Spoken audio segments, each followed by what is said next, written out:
Everything's up and going. So Mayor Smith, whenever, when 7:30 gets here, we're good to go. Okay. Thank you. You.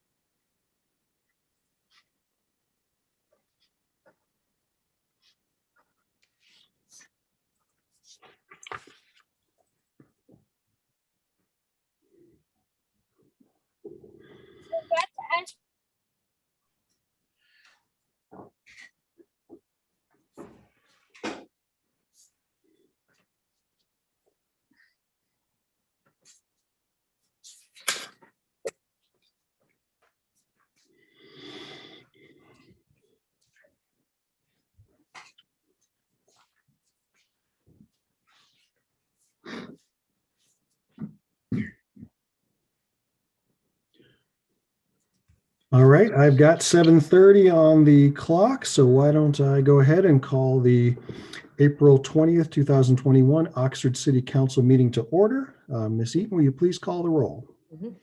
Mr. Bracken. Here. Mr. Ellerby. Here. Mr. Prithridge. Here. Ms. Ragu. Here. Mr. Snavely. Here. Ms. Southard. Here. Mayor Smith. Here. All right, first off tonight, I will need a motion to amend the agenda to add a fifth resolution concerning House Bill 157. I so move it.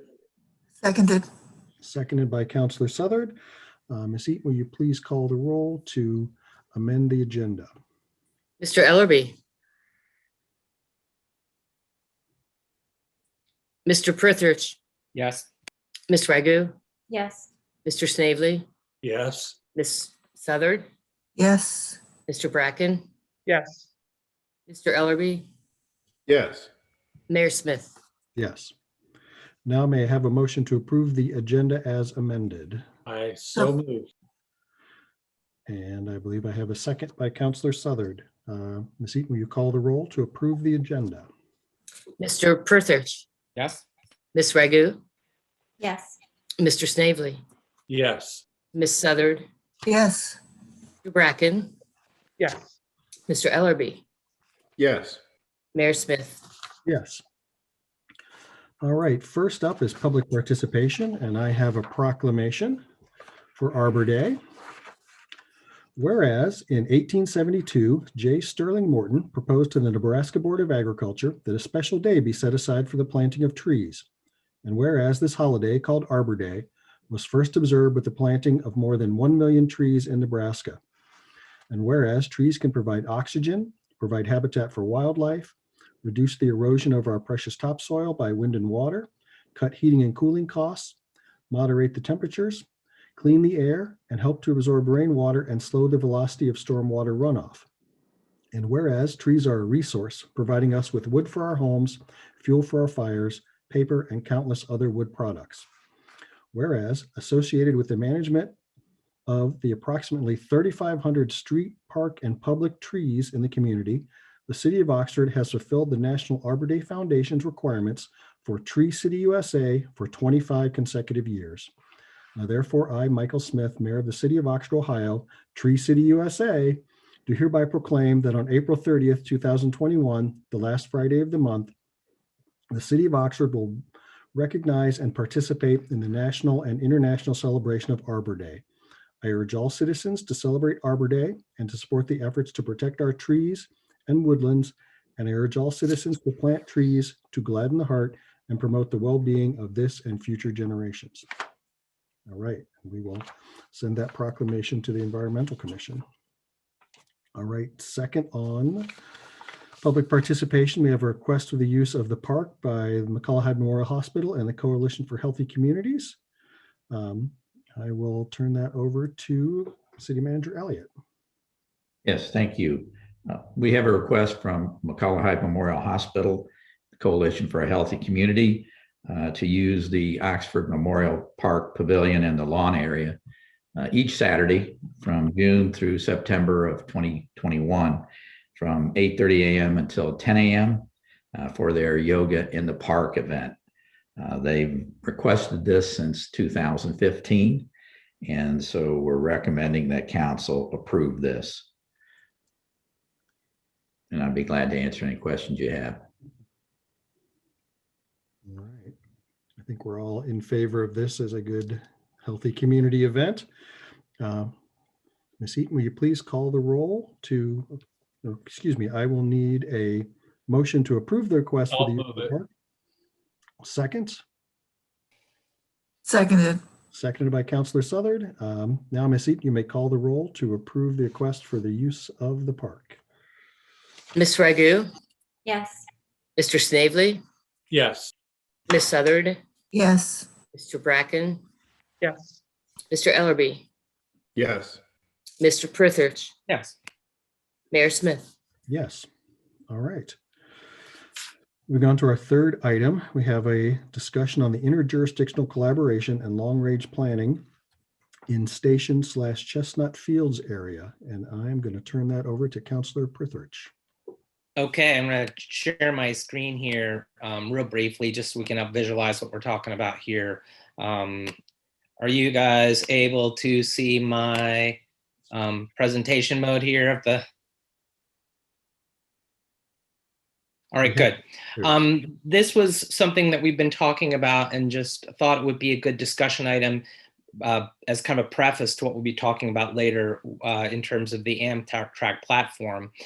Big picture stuff, and I'm going to be really quick because we have a long agenda. The Chestnut Fields area is one of the larger infill sites in the city of Oxford and has really a lot of potential just for both functionality and also long-term goals of the city.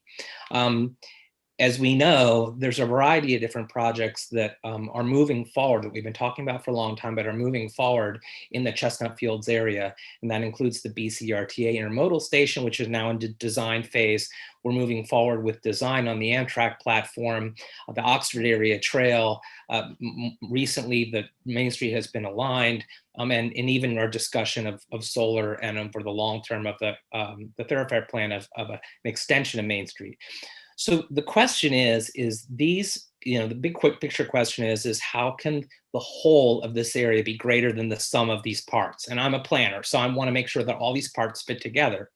But even beyond that, it's the question of thinking about how these infrastructure improvements, right now, this part of town is it's really serves really important infrastructure purposes, but it could also be in the future a node of economic development, for example, or provide mixed uses. Okay, so how can infrastructure be a catalyst, not only for connectivity and redevelopment?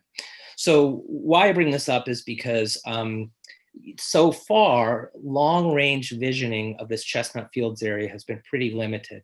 Miami acquired the Talawanda High School site, and they don't have a master plan for that site themselves. It's kind of like reserve land. And we've been moving forward on all of these different projects, making sure they're trying to fit together. But so far, the only long-range planning has been, my students in 2017 did an Amtrak area, station area master plan to kind of imagine one of those long-term goals. So basically my question is, and this was kind of from conversations with the city manager, and is that we're moving forward on some projects in the short term, for example, on the platform, and BCRTA is moving forward, and both are entering into the design phase in which design assumptions are going to get baked in pretty soon.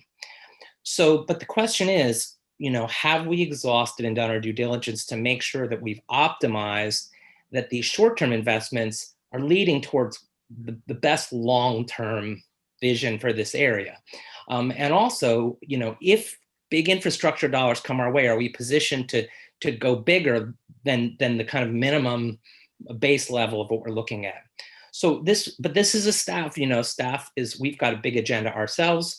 I happen to think that these things connect with our sustainability goals or economic development goals, but staff is feeling stretched. And so, the question is it worth it to spend a little bit of time before we baked in those design assumptions to talk to our partners to, can we align our long-term needs? Can we share facilities to the maximum extent possible? And also, what might be that long-term vision? So if we're putting a facility here versus there, that it sets us up for long-term development. So that's kind of like my hope, that we're moving towards a long-term goal, and we might invest a little bit of time in that conversation, pulling people around the table, and staff has been doing that already. but I think, the question is, do they have a kind of a go ahead? So at this point, I'll stop talking because I know that staff has been working and exploring these issues. So Doug or Jessica or whoever, I'll stop talking here. I'll just chime in quickly. So to Councilor Prithridge's point, we did have an exploratory conversation with the landowners in that area through a CIC lens. So we spoke with Talawanda, BCTRA, Miami, and the township, and we were like, to gauge interest. Is anybody interested in this? And there was some interest, but I also realized it would take some work. And so that's why we're coming to you, because I feel like we spent a lot of time talking about priorities and goals. And this is an expanded scope beyond what was on our initial radar, which is fine. But at the same time, I think it might mean that something else we talked about earlier may not get done. And so I'm just trying to be really transparent with that. And my one thought of maybe what wouldn't get done would possibly be the uptown occupancy legislation that we had talked about a few months ago. We might be able to get both done, but I'm nervous that if we spend several months on this, that might just have to be the pivot. So again, there is some initial interest from property owners, but I'm also seeking guidance from council on exactly where you want, us to be spending our time. And then Doug, I don't know if you had anything. You're muted, Doug. I just might, sorry about that, add a few comments. The proposal, if you had a chance to look at the agenda, does include an analysis of the land where the Nelson Morrow building is, as well as SDS Pizza. It's in there as an option, almost an additional $25,000. Dave and I emailed each other at length. I think we're on agreement. We want to move forward with the design for the platform and the canopy. And, if council sees fit to ask us to spend time pursuing this larger picture, then we can certainly add that option into the contract. But just a concern that I have as the city manager is our costs. And, these things are going to have to be paid for. If you look at the Chrissy grant, which we talked about throughout the planning of this platform, it's basically the Consolidated Rail Infrastructure and Safety Improvement Grant that the Federal Rail Administration has. They talk about funding projects at about a 50% level, which means we would be funding the other half. Of course, there may be some other funding opportunities. So my only concern is that SDS Pizza, I'm guessing if we were to pursue that would be like a 7-figure deal.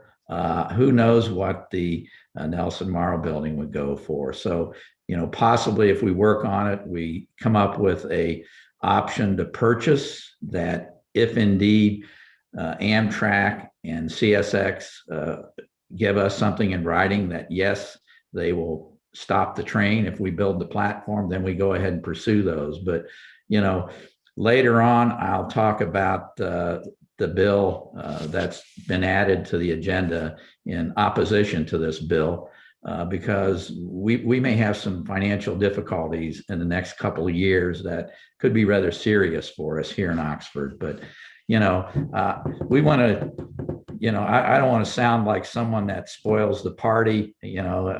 We have some great plans here in the city of Oxford, but, we do have to figure out ways to fund them. So if I could just add one thing, and then I kind of want to open it up, because my feeling is that there's a narrow window of opportunity as design proceeds that will kind of lock down certain assumptions. And from that point, you're kind of locked in. So to me, it's not an unlimited process, but it's a matter of talking to partners. And so far, and I see Matt Dutkovich from BCRTA is on the line. I know the meetings that we had of the stakeholders in their design meetings, Miami's saying, well, think big. And Miami has said they're open to this kind of conversation. We have some shared facilities down there. My guess is my feeling is it would be a short-term exploration and make sure we've done our due diligence but not an open-ended commitment. And my feeling is also, if we're going to invest money in, for example, a platform, that we're happy with the long-range result in 10 years or 20 years. So anyway, I will stop talking there. It is a matter of priorities. I feel like Amtrak's been on our priority list for a lot of years. And I'm looking forward to moving forward with it. I just want to make sure we do it right. And I don't know whether others have, I see Matt's here, or anybody else who wants to comment on this. I'll stop talking now. All right. Council questions or discussion? I see Mr. Bracken. Yeah, I understand. Obviously, we want to account for our fiscal position going forward, making sure everything's sound. But of course, as David mentioned, we're going to have COVID funds, some of which could be applied to certain things. There's a good chance for an infrastructure bill coming through nationally that could go our way and allow us to pay for a lot of potential facilities and infrastructure. And so I don't think we want to limit our options too quickly, knowing that that could come forward and we might miss an opportunity there to do something really great with it. And as for my priorities that I would like to see into it, I know we have the request for proposals for solarizing the nearby landfill that's been covered. However, there might be opportunities for solarizing these facilities and the parking areas, and these goals line up with Miami's goals as well in wanting to solarize. So that could mean not just the roofs of the facilities, but doing something like the Cincinnati Zoo has and putting solar over the parking area. And then we could accomplish both Miami goals in terms of reducing carbon footprint, Oxford goals in reducing carbon footprint, and do it all with additional funding potentially for infrastructure that's coming hopefully our way, we think, in the future. And also other stuff, like, for example, electrified buses is something we've talked a little bit about. That is the future. That is something that some cities across the country have actually already implemented.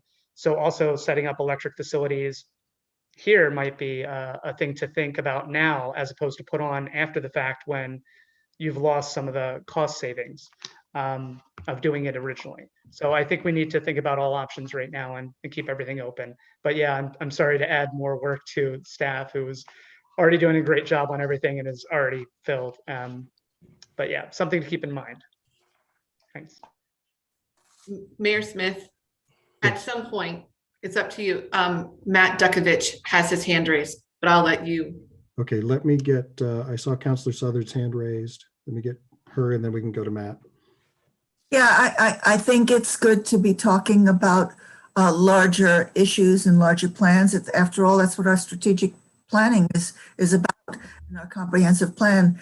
I'm not quite understanding why this would be prioritized over something else, or why this should necessarily involve more work for the city staff. For one thing, we have already for a long time been thinking about planning for this area. For example, when I look at the map that you showed, Councilor Prithich, and at the other map that I saw in our packet, it says Collins Run Road. We changed the name, remember?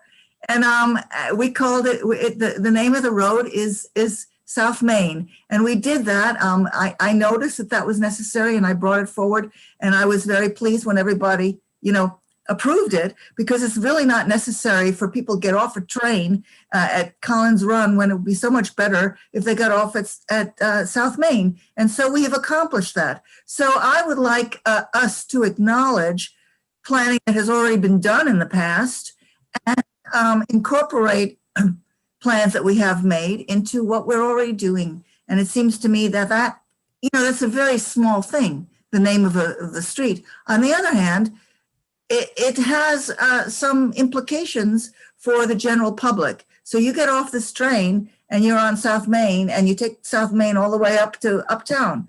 That makes a big difference than getting off in some little town somewhere and you're on a street called Collins Run. That, it just, it doesn't make sense not to incorporate the planning that we've already done in the past. And so I'd like us to think about what we've already done and to incorporate some of these thoughts into strategic planning in a way that does not add to work. I hope it wouldn't.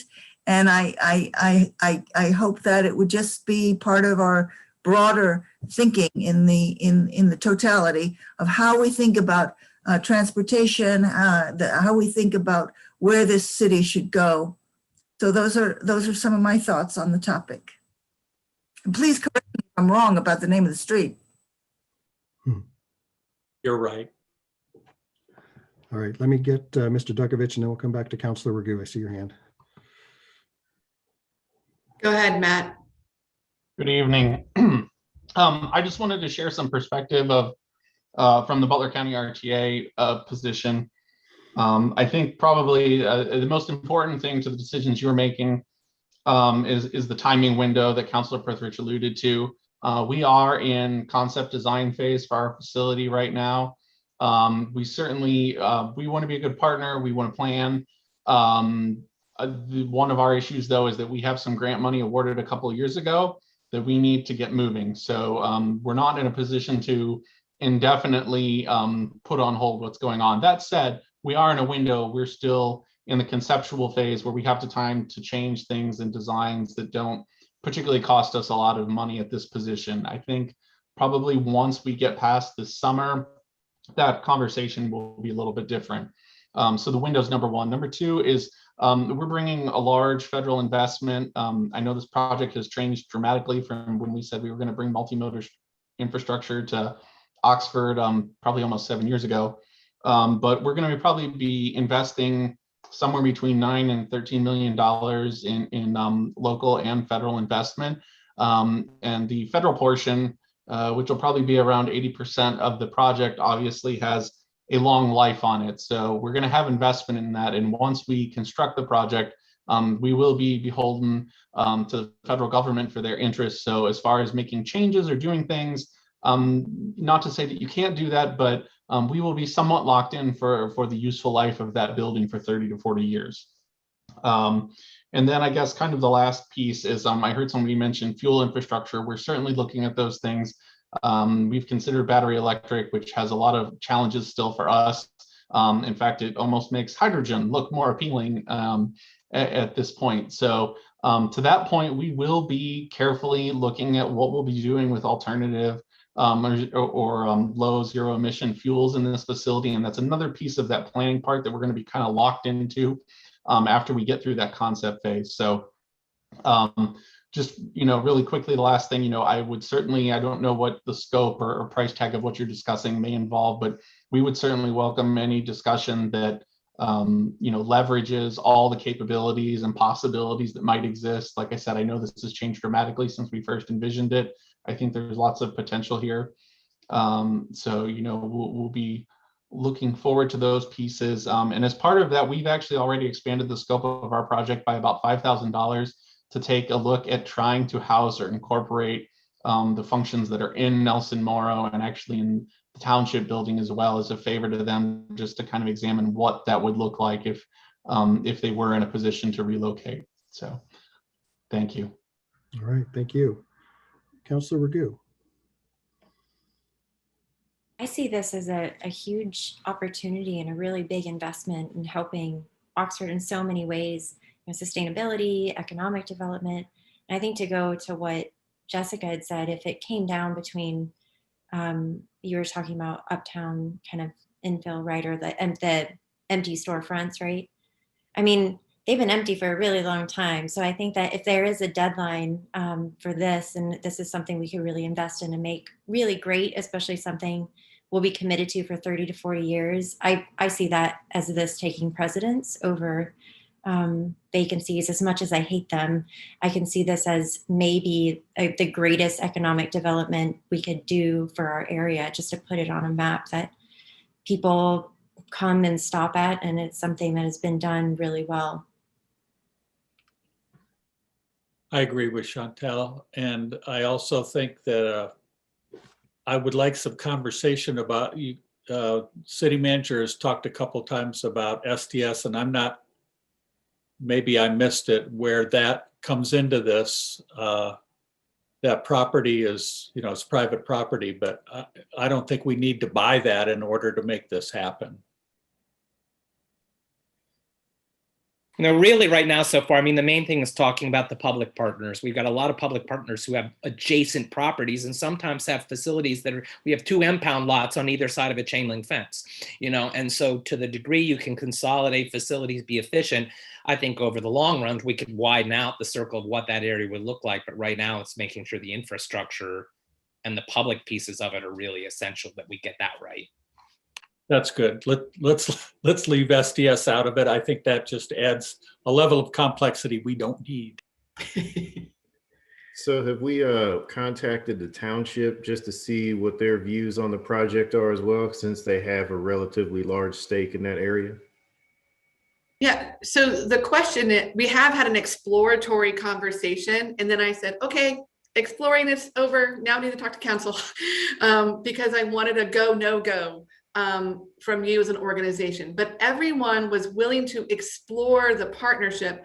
And I think the time is going to come in from the relationship building, the formalizing of whatever our plan could be. That takes time, and I just want to acknowledge that, and which is why we're coming to you.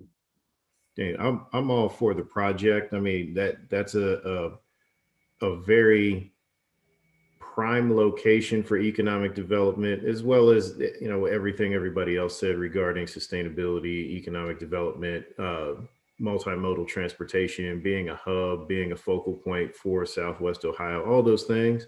I just wanted to make sure that we have all of the stakeholders on the table and at least in some agreement with the alignment of where we wanted to go with it. I think they're open to exploring it. Like there's no formal commitments. Yeah. Okay, so if we were to explore this, it sounds like, our deadline to get this accomplished and stay on BCRTA's design timeline means it has to be pretty intense to make it happen through the summer. So they can still meet their construction goals and the design goals. I just wish we had a cost on the platform at this point, because I feel like so much of it hinges on that. But I'm willing to let you have the discussion with them. In informal passing conversations where, yeah, we'll be a part of it if it doesn't cost us any money. So again, it's coming back to the budget. So is that pretty much the consensus I'm hearing? Is we want Jessica to have this discussion and put it ahead of some other things. Okay, I'm seeing lots of head nodding. Okay, Jessica, you have our blessing to have some discussions. Okay. All right. Thank you. Thank you to counselors for the time. I know we have a busy agenda, but I thought it was important to flesh out. So thank you, Jessica, and to Doug and to everyone. All right. Let's move on to public comments. Anyone wishing to address council on items that are not on the agenda or on the consent agenda, please come forward and state your name and address for the record. We have a Mr. Nolman. Hold on, just Mr. Nolman, go ahead. Hi, my name is Eli Nolman, resident of 98 West Central.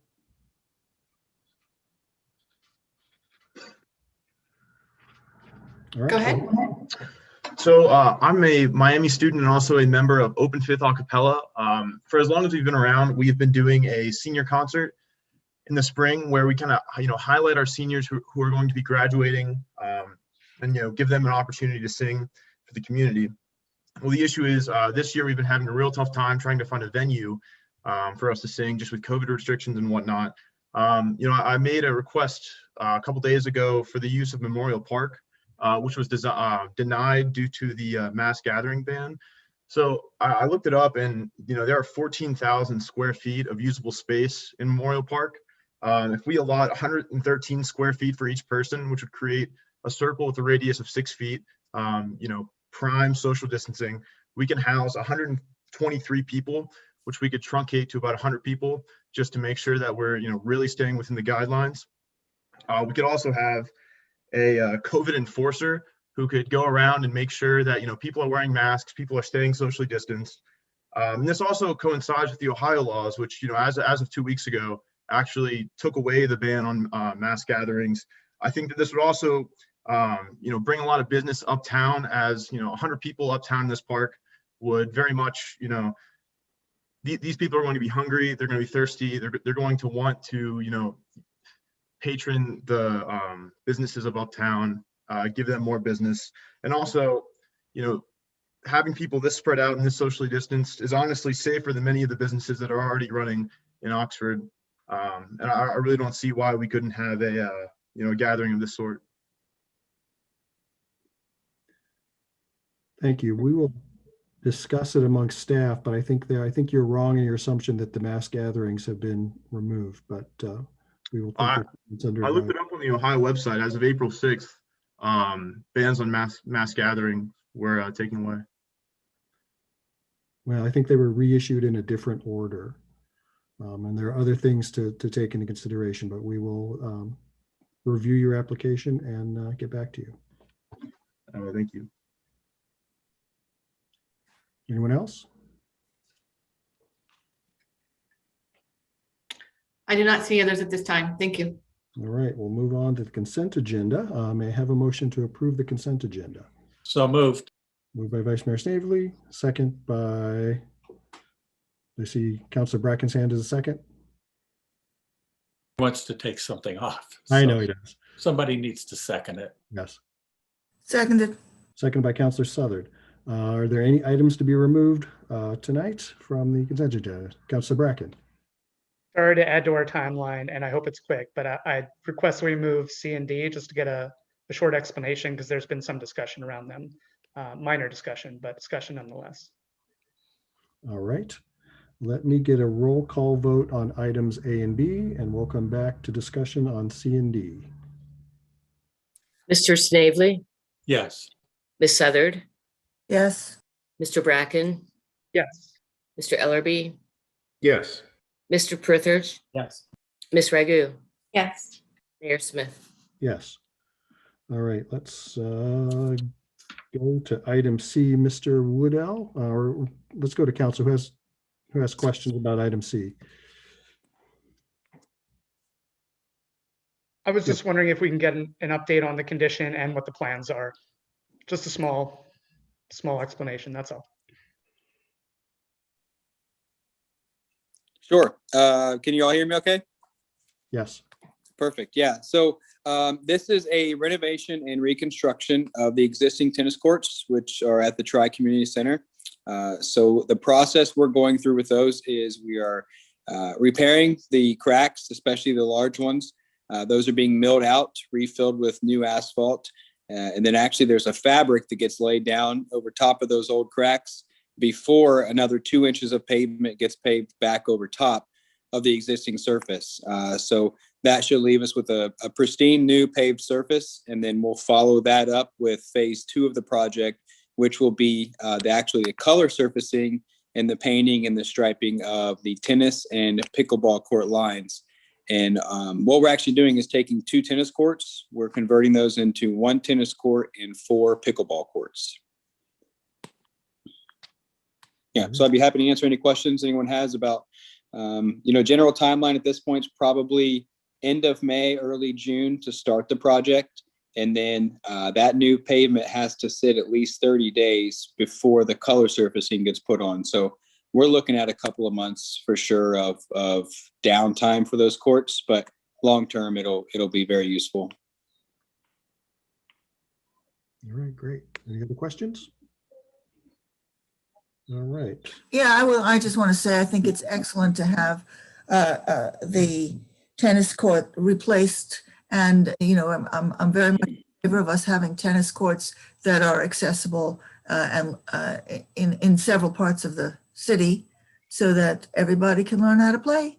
And also pickleball reaches a variety of ages, so that's good too. So I think this is a good project. Thank you. All right, questions on item D? Yeah, Mr. Bracken. Yeah, I was just hoping for an explanation of why we're using it. Some of that has been answered internally, and I don't have questions about that, but I wanted it to be shared with the public since there was discussion around it. That's all. Let me How about this? How about I read item D for the public and then Mr. Dreisbach can chime in on it. So this would be a resolution authorizing the city manager to enter into an agreement with National Auto Fleet Group for the purchase of a 2022 Chevrolet Bolt EUV electric utility vehicle at a cost not to exceed $32,864. So anything you'd like to add to that, Mr. Dreisbach? Yes, thank you, Mayor Smith. Good evening, everyone. Our budget this year includes money to replace our Honda Civic Hybrid. We bought that vehicle in 2007, and we have the opportunity to buy an all-electric Chevy Bolt. I should note that the orders for the 2021 model year have already closed out. So this vehicle will be a model 2022. And we don't expect to get delivery on this for approximately 1 year. The good side of that is that will give us time to plan and install charging ports, not only for this vehicle, but also for the public. The city has already won a $15,000 grant from the Ohio EPA from their Volkswagen Diesel Mitigation Fund.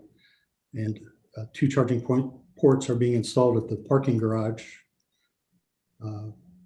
in association with the Elms Hotel parking deck. We will also look to install quick charging stations at lot 52, or a surface lot on the southeast corner of Main and Church, and also at the municipal building. So this vehicle, once it's delivered, will be housed at the municipal building.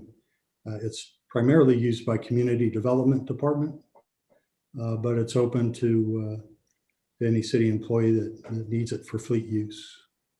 I'll be glad to answer any questions. All right. Let me get Councilor Southard, then we'll get Mr. Elliott. Yes, I think you said it is a quick charging station, and that means, as I understand it, that the charging will take 1 to 3 hours. That's correct, depending on the type of vehicle. So there will be a grant cycle for the quick charging stations from the Ohio EPA, but that has not been opened as of yet. But we will apply. And I suspect that car doesn't get more than 200 miles in a day. No, generally less than that, yes. Right. Mr. Elliott?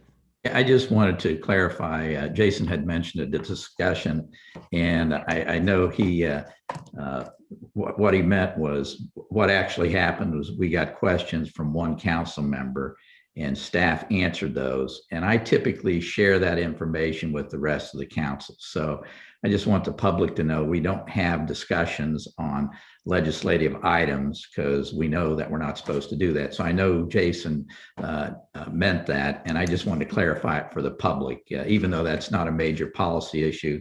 But it is our practice that we make sure that we're not having round robin discussions on items. So thank you. Thank you for clarifying. Yeah, I used bad terminology there. No. But good to talk about those 2 items. So if there are no further questions, I will need.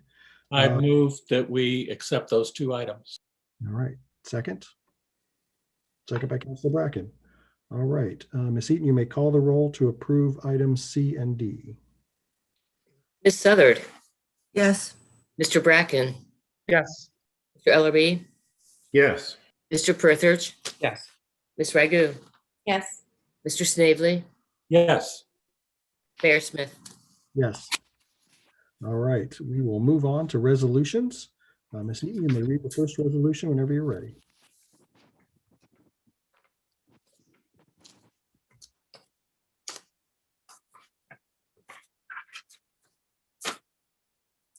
A resolution creating the City of Oxford's Comprehensive Plan Steering Committee and establishing its purpose and membership. All right. Motion to adopt. Move adoption. Moved by Mr. Snavely, second by Councilor Prithridge. And I will turn this over to Assistant City Manager Groves. Good evening, everyone. As the resolution stated, this is for the creation of the Comprehensive Plan Steering Committee. It is our proposal that we have a representative from each board and commission be on the committee. And then also to have a representative from key community partners. And then to have 3 open kind of citizen at large spots for anyone who'd like to be involved, and 3 youth positions for the youth to be involved. And I've set youth to be age 16 to 20. And then we'd like to have 2 council representatives, and they can fill one of the board or commission spots or be in addition to. It's whatever would be best for you.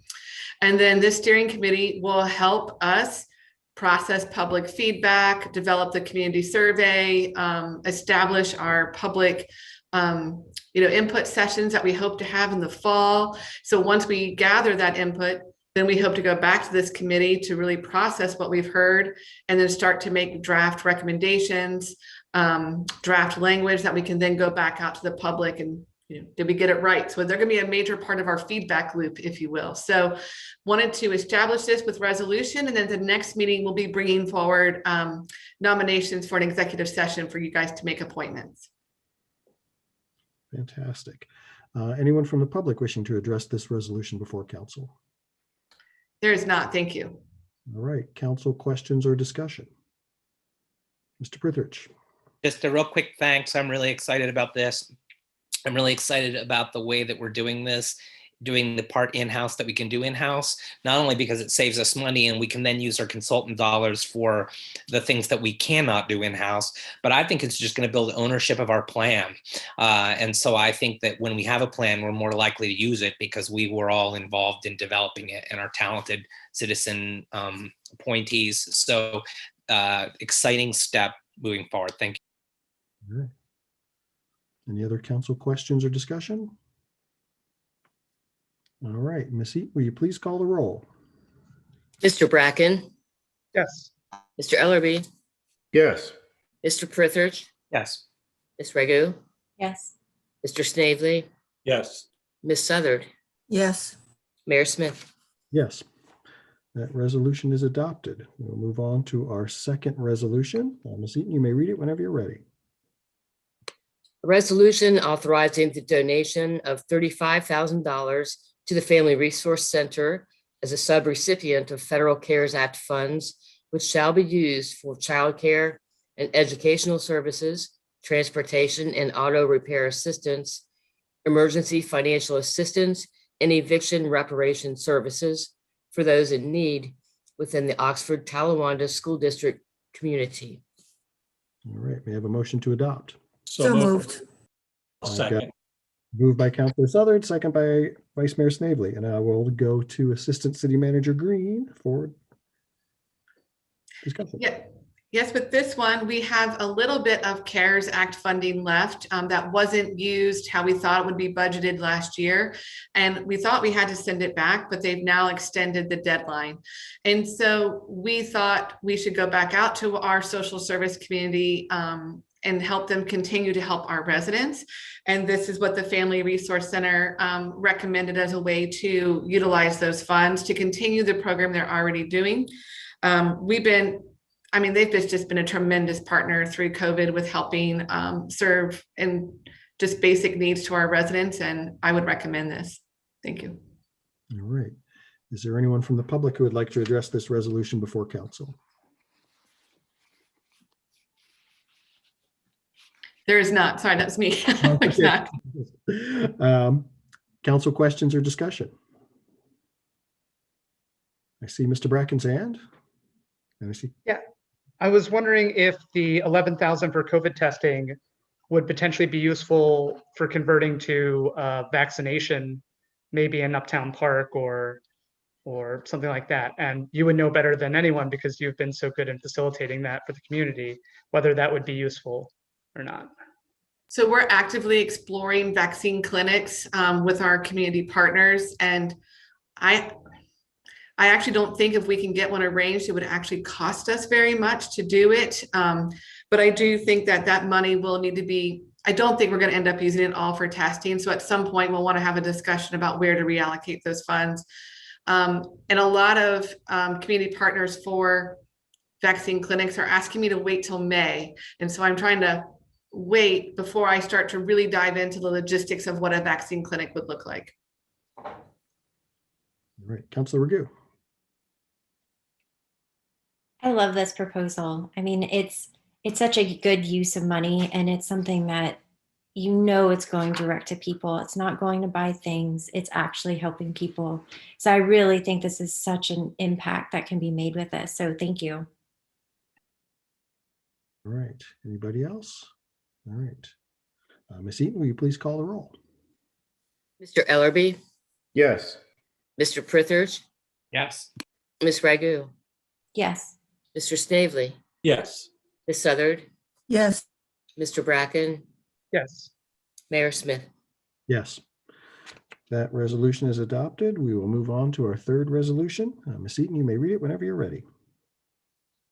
A resolution of council authorizing the city manager to submit a grant application to the Duke Energy Foundation requesting funding from their Powerful Communities Workforce Grant in the amount of $50,000 to be utilized for the planning and implementation of workforce development programs in Oxford, Ohio, specifically related to the College at Elm Workforce Development and Innovation Center project. All right, motion to adopt. So moved. Moved by Councilor Southard, second by Vice Mayor Snavely. And I will go back to Assistant City Manager Green on this one. So with this one, this is a part of the College at Elm project, and Duke Energy Foundation has invited us to apply for a workforce development grant. This would be a planning grant, and it would allow us to have some staff time dedicated to exploring what does workforce development look like in Oxford, Ohio, in partnership with our local school district, with Miami University. So it would be a true planning year. If awarded, we would get the funds this fall, and then we would have about a year to invest in planning, with the intention that at the end of the year, we would apply for implementation, another round of implementation funds. So that's our proposal, and we would hope that you would approve us doing the application. All right, is there anyone from the public who would like to address this resolution before council? There's not, thank you. All right, council questions and discussion. I just have one question. So would this be specifically directed toward workforce development to do with utility companies, or would it be for anything? It's a good question. So they like to prioritize workforce development in utility companies, but when I spoke to them on the phone, it's really about workforce development in general in Ohio. And so they're willing to have a broader lens. And that's why I asked for a planning grant to really give us time to explore what does workforce development look like in our community, and research different models and things like that. So that's my intention with writing it. That sounds good. All right, Mr. Bracken. Yeah, just reading over it, sounds like there's lots of opportunities potentially for education in general, just to recover from how much COVID has affected some of the students locally. So that alone seems like there's lots of possibilities there. So it seems pretty cool. All right. There are no further questions or discussion. Ms. Eaton, you may call the roll. Mr. Prithridge, Yes. Ms. Ragu, Yes. Mr. Snavely, Yes. Ms. Southard, Yes. Mr. Bracken, Yes. Ellerby, Yes. Mayor Smith. Yes. That resolution is adopted. We will move on to our fourth resolution. Ms. Eaton, you may read it whenever you're ready. A resolution accepting the proposal and authorizing the city manager to enter into an agreement with AECom Technical Service Incorporated for the architectural and engineering services described in Exhibits A and B attached here to for a railroad platform and shelter at a cost of $224,986 plus a contingency in the amount of $25,014 for a total cost not to exceed $250,000. All right, motion to adopt. Move adoption. Moved by Vice Mayor Snavely, second by Mr. Prithridge. Let me turn this over to Mr. Dreisbach. Thank you, Mayor Smith. I've got a staff report to get through, but also want to let you know that Mr. Dave Wormel from AECom, our preferred consultant, is on the line, and he will be available at the end of this agenda item to answer any technical questions you might have.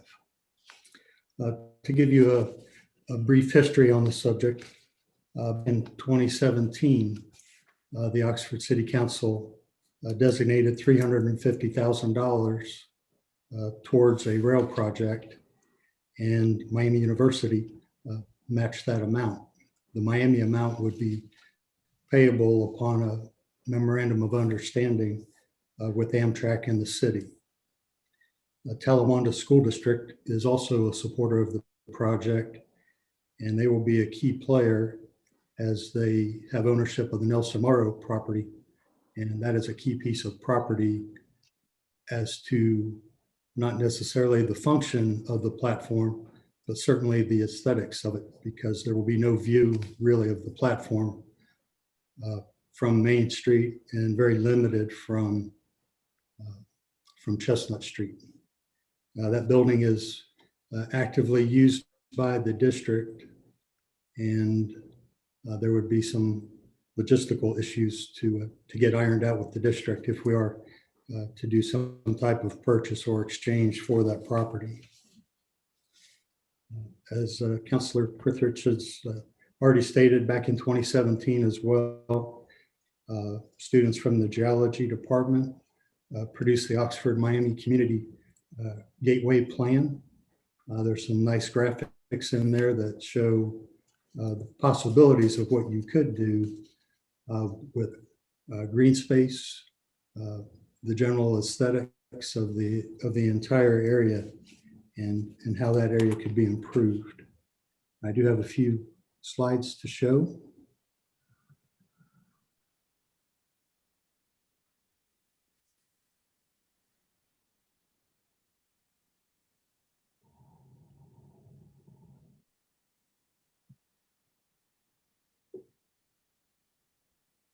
Just 1 second. Okay. To give you bearings of the site, we have Chestnut Street to the north with SDS Pizza coming down South Main Street, and the yellow block is the site for the Butler County RTA project. And what is important is the connectivity between the rail platform to the east and how we connect and share services with Butler County RTA. As our project will likely be a Tier 4 shelter with Amtrak, that means there will be no restrooms or conditioned air or substantial improvements. It will probably just be some type of canopy or shelter, and the cost savings will be in allowing those other services to be utilized at the RTA building. So you could envision nice public restrooms, a ticket kiosk, conditioned area for patrons that are waiting to use the Amtrak service. So the synergy between the two projects is evident and very important. Now, the proposed address of the improvement will be South Main Street, and obviously this slide needs to be updated. This is from an archive from several years ago before the Main Street improvement was completed. But the address will be South Main Street. And as you recall, the intersection at Main and Chestnut was improved a couple years ago with a new traffic signal. The offset intersection has been corrected, so we have a standard 4-leg intersection. And this has improved safety tremendously for not only the RTA buses, but also for all of the Talawanda buses that are stored on site to the south.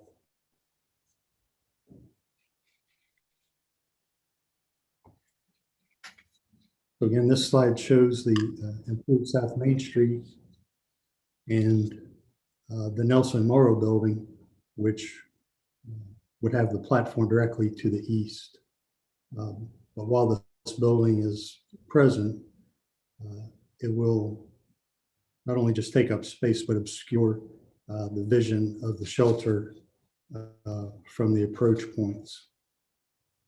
An alternative to this is one possibility is removing the building. That would open up areas for parking and also have a convenient turnaround for a drop off and pickup of Amtrak patrons.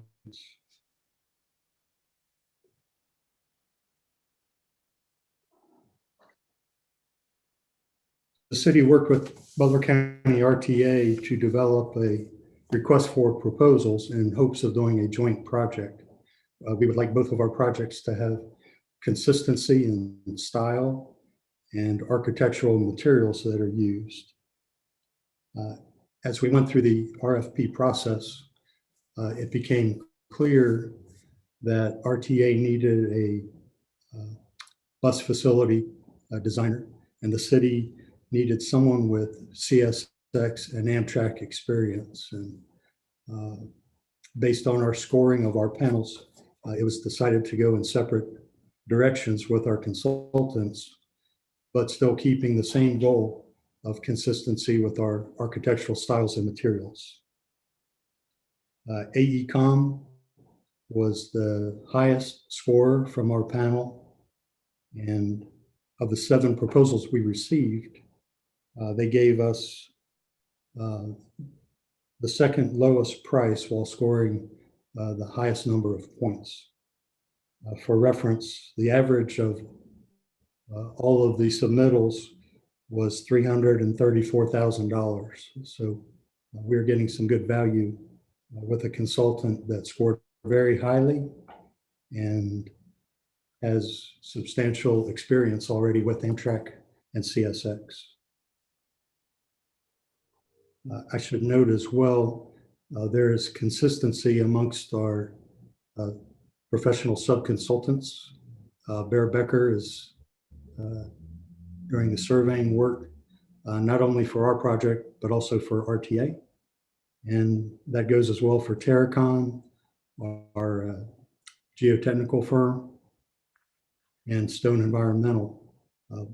All of these firms will be doing the same type of work for RTA as well as for the city.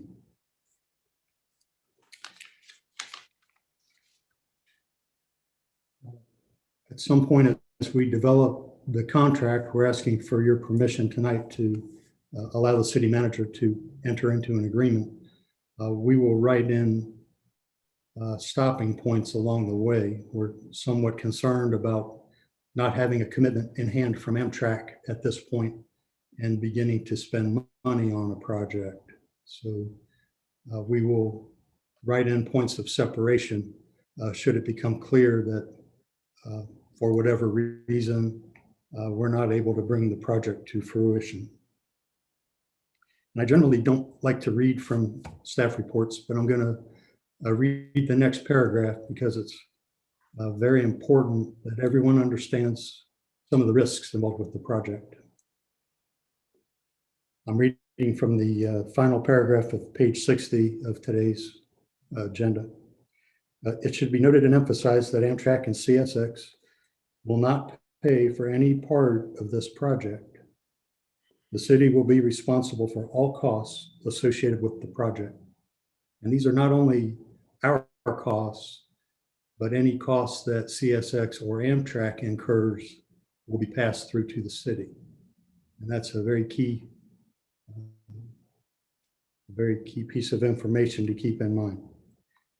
Amtrak will require an agreement, whereas the city will be responsible for all costs required for the project, including design and engineering, all construction costs, construction management by an independent third party, all costs associated with the Federal Rail Administration, and all CSX railroad costs, which would include design review costs, any necessary easements, right-of-way safety, flaggers, and inspectors for the project.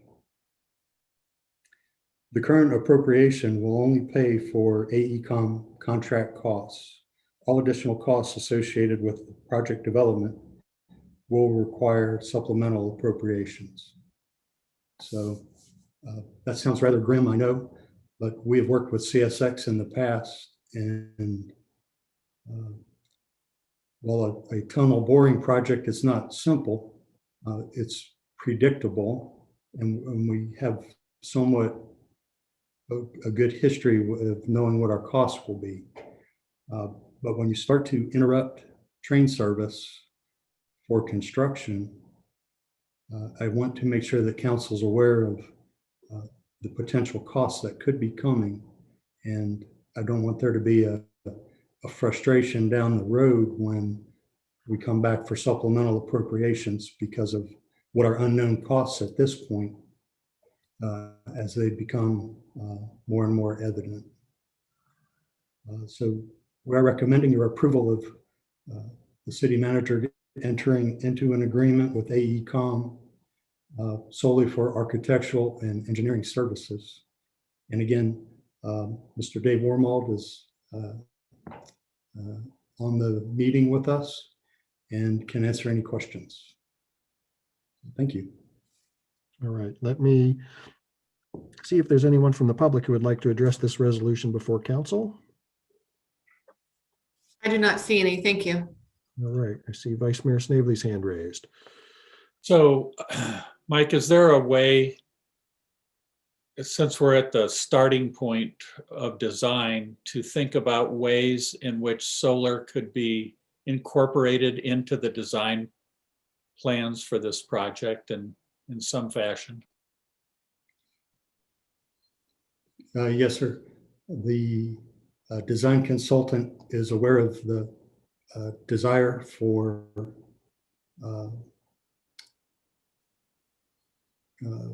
methane and green initiatives in the city. So where possible, we'll be using LED lighting, anything that can save money or be friendly to the environment will be considered. We did not talk specifically about sheltered parking and the potential for solar being built into the shelter. It's a great idea if we can fund it and it works logistically. I'm sure we can incorporate that into the design. Thank you. And I appreciated Jason's comments and also about, and maybe that's with the BCRTA portion, but putting solar over parking is done all over the West Coast. It's just common that they do it there. And I think it's something that we ought to look at and see if it's possible for us. Yes, thank you. All right, I see Mr. Councilor Prithridge. So I first want to just permit me some excitement for this because this has been a long process coming. Just a little bit of history. It was more than a decade ago that my students brought to a council, I think in 2018, a draft letter to the Ohio Rail Development Commission to ask for an Amtrak stop. At that time, Amtrak said no, and we thought, oh, too bad. Back it was about 7 years ago that the conversation got started again, and management at Amtrak had a turnover, and they suddenly looked at Oxford like a prime development opportunity. And so since that time, it's been 7 years of slow process of building towards this moment of conversations and planning. But this is really a historic moment because we're moving forward with platform design, and I can hear the anxiety in Mike's voice. But this Amtrak business, we're making a long-term investment here, and it's not without risks, but the rewards are potentially really great. And to be honest, I think that we've struggled to get commitment from Amtrak without ourselves having skin in the game, and skin is officially in the game now.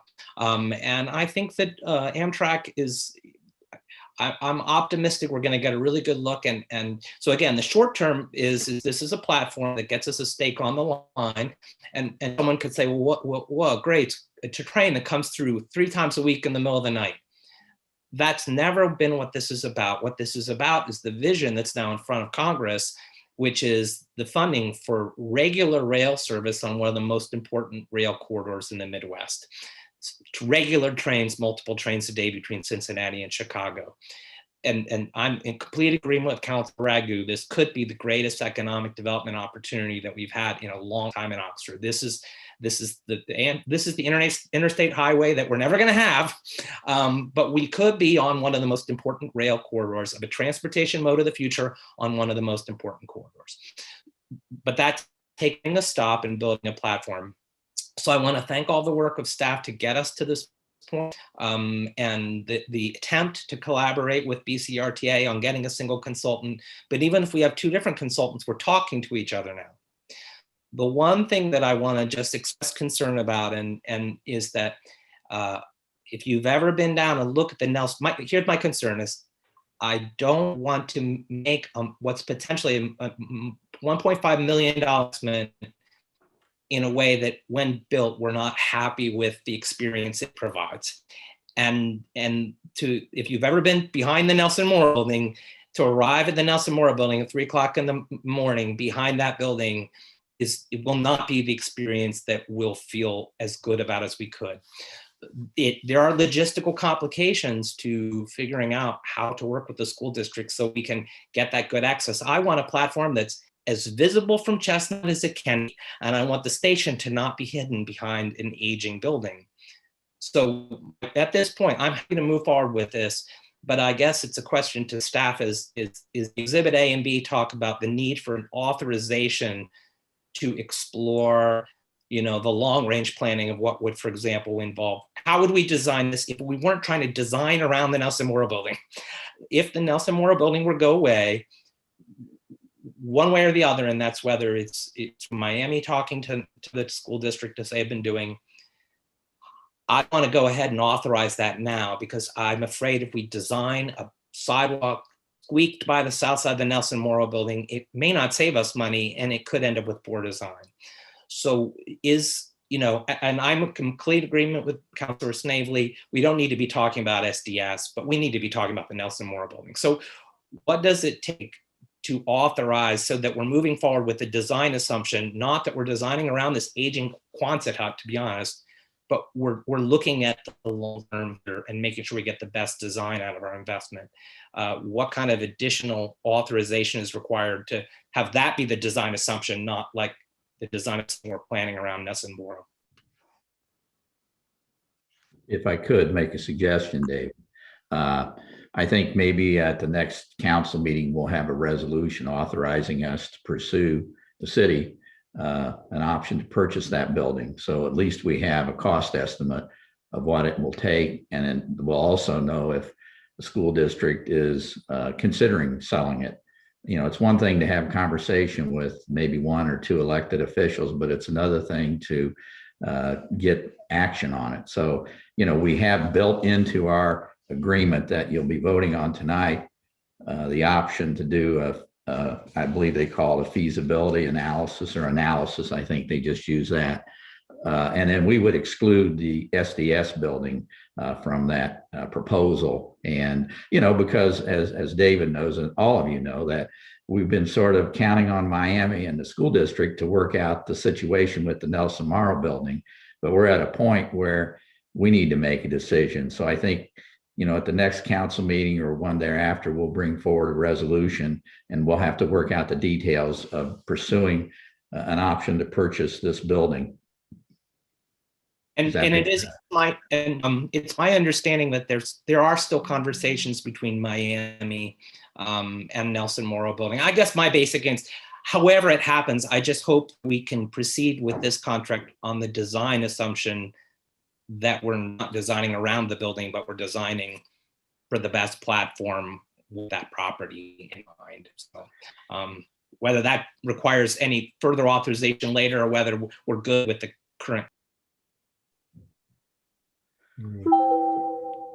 Councilor Southard and Councilor Bracken. Yeah, I want to say that I'm very happy that this is moving forward. I do see that this is a risk, but I think that it is for the larger and the long-term view, and also so it's a good, very good use of funds, and it's also something that the community at large really does want. I mean, we've heard a lot of support for this. So, having this interconnectivity is crucial for the viability of this city, and I think that's great. I would like to add, however, as I have before, that I'd love to see this platform in its design express something about Oxford, about its creativity, about its life. And so I would hope that would be part of the discussion with the designers. And if that means, having a public art project, a mural of some sort, a competition that could cost under, a small amount of money, just like a few, maybe $3,000-4,000 or something like that.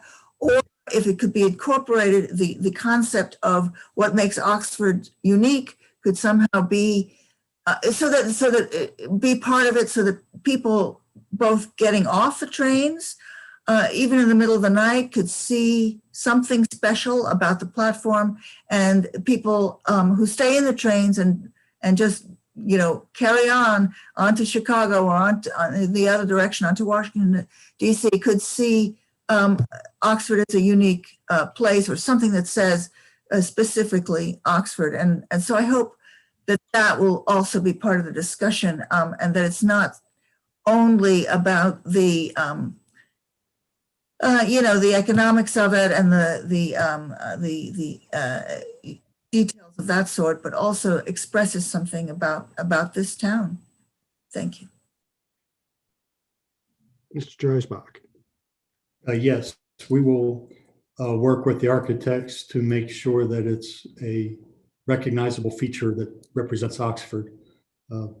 My point being, Amtrak would have veto power on anything we propose. So I'm sure that they want this to be a success as well, but I just want council to be clear that we're not driving the ship at all times here. That's understood. Thank you.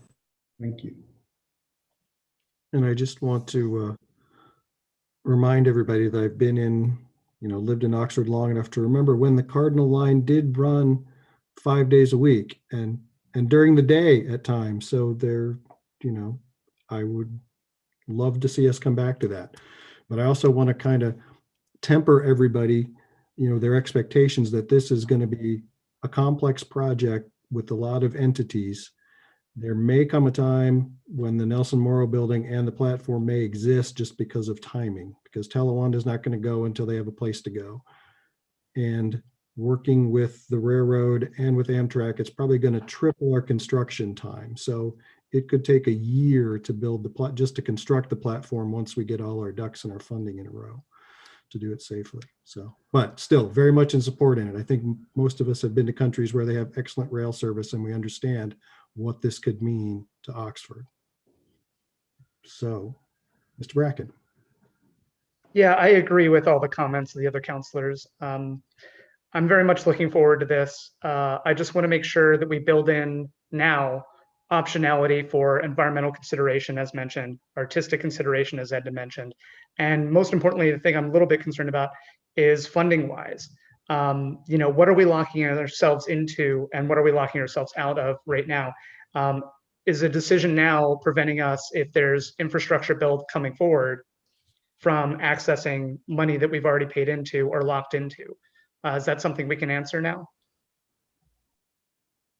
Well, the jobs bill that the president has proposed is still, under discussion.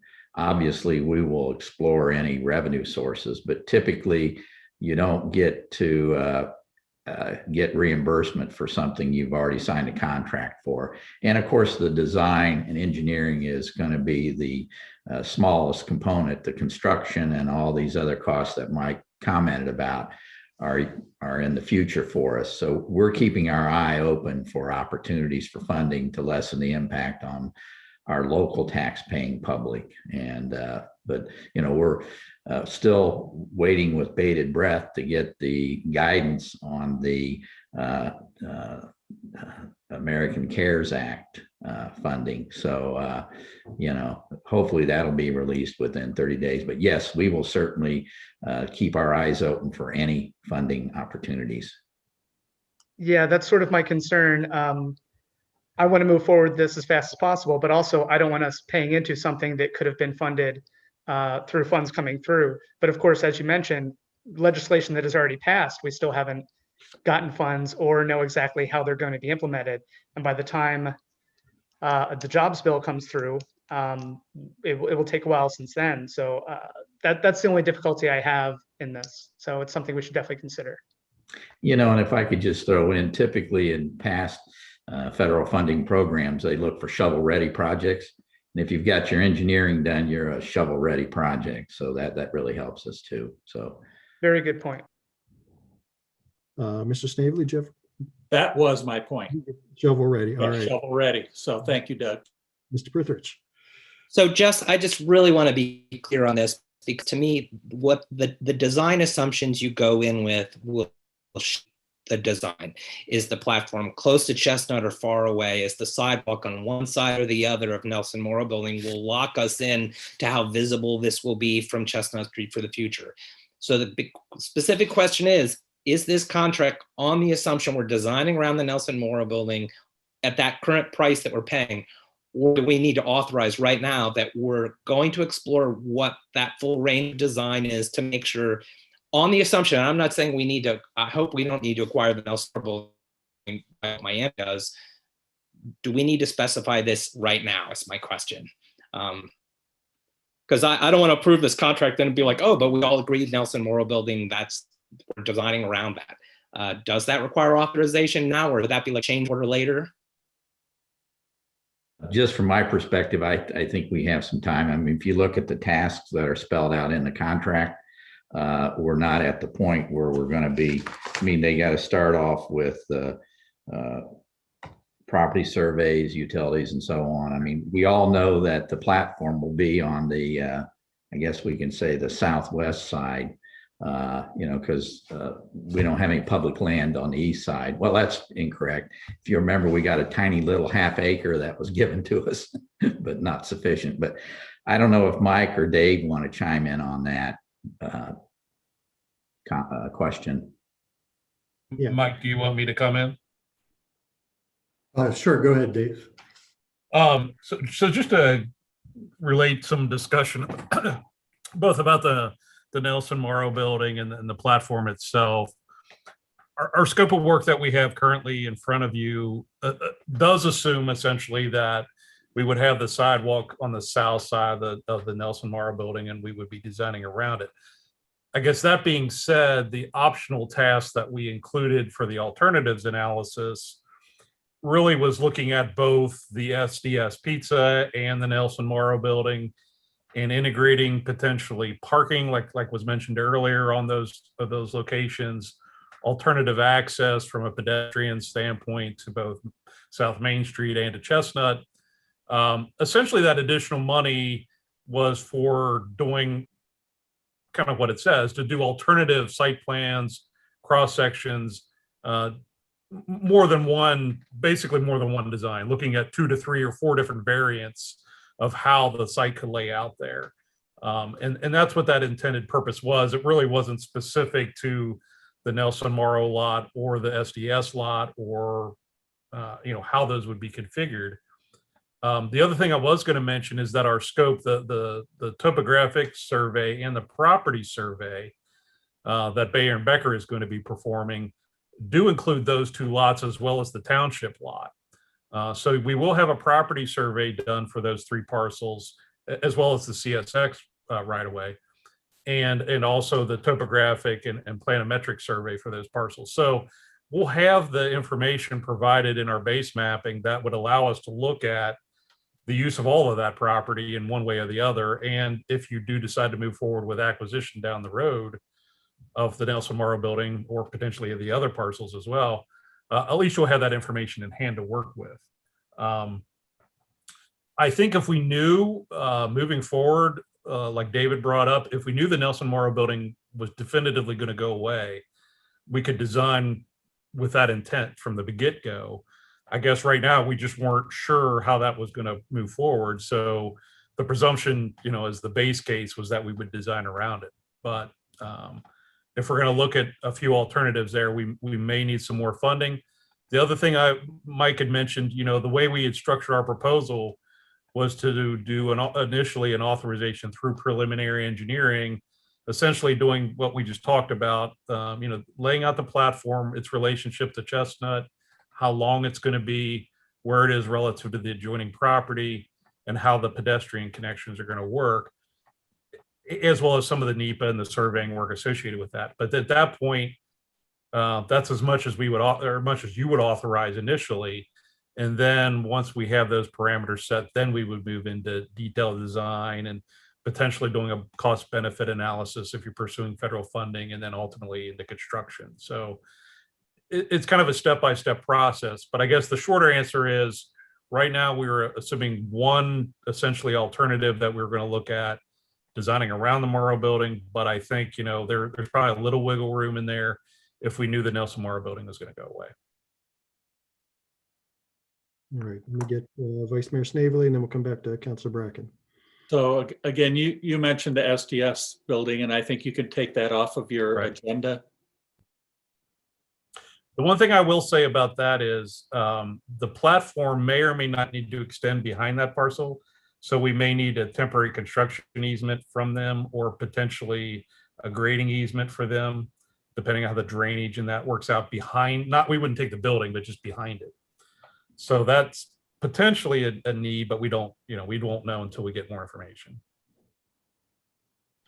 All right, Councilor Bracken. Yeah, so I share your concerns, David, and I wondered if we wanted to make this sort of mandated or contingent, an amendment that specifies contingent on removal or of the Nelson building. I second that. To me, I think I want to do this right the first time, and I would like to look at options and not just have one. So to me, I'd rather make that investment in the additional cost now to see what those options are, so we can be shovel ready if something comes down the pike. So if you're moving it, I'm seconding it. Yeah, I can move right now. I'm in complete agreement. So I'd make a motion to amend it to be contingent on removal of the building. That's not what the resolution is all about. The resolution is for us to sign a contract with AECom. But we're talking about the design assumptions. So what we're authorizing, maybe the movement is that we be prepared to allocate some additional funds to do the alternatives analysis based on the. We have that already in our option. The only thing I want to make sure is we're clear on what we're voting on. And that's why I suggested the other resolution at the next meeting. That's a separate issue. We've got a contract. They're going to do the surveying for all three sites because we may need construction easements. But I think, it's clear that the council is very interested in hopefully the city or maybe Miami and Talawanda. But David, as you know, we've been waiting for 2 years for Miami and Talawanda to resolve this, and nothing's happened. So I think we need to basically work on getting an option to purchase it. And if something happens before we exercise that option, then so be it. But we have the option with AECom to, take that site into configuration or into consideration. So, I just don't want to confuse what we're signing with them. We have a firm price here that we've been negotiating with on them. So that's my only concern, David. So yeah, I'm just in support of the alternatives analysis and knowing what that costs, and that, I'm in support of spending that money now. I don't want to be penny wise and pound foolish if it allows us to have the long-term vision. So yeah, it's not an amendment to the contract. It's just, I'm expressing council support for exploring that alternatives analysis, even if it costs a bit more money.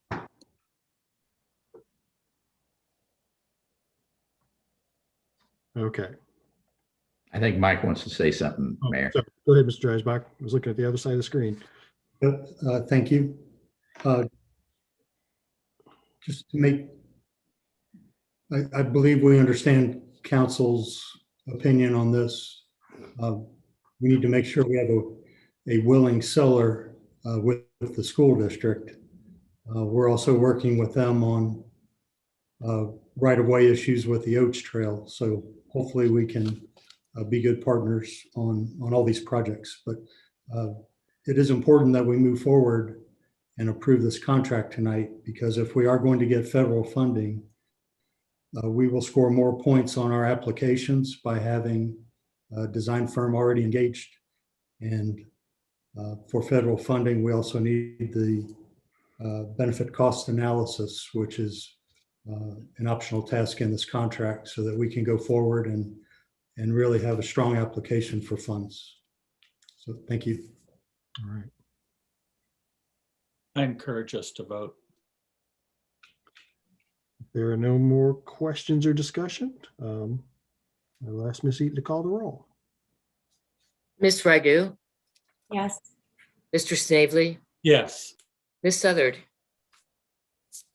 I need clarification. Are we voting on the amendment that was just proposed? Or No, we're voting on the actual resolution as proposed. then I vote yes. Mr. Bracken, Yes. Mr. Ellerby, Yes. Mr. Prithert, Yes. Mayor Smith.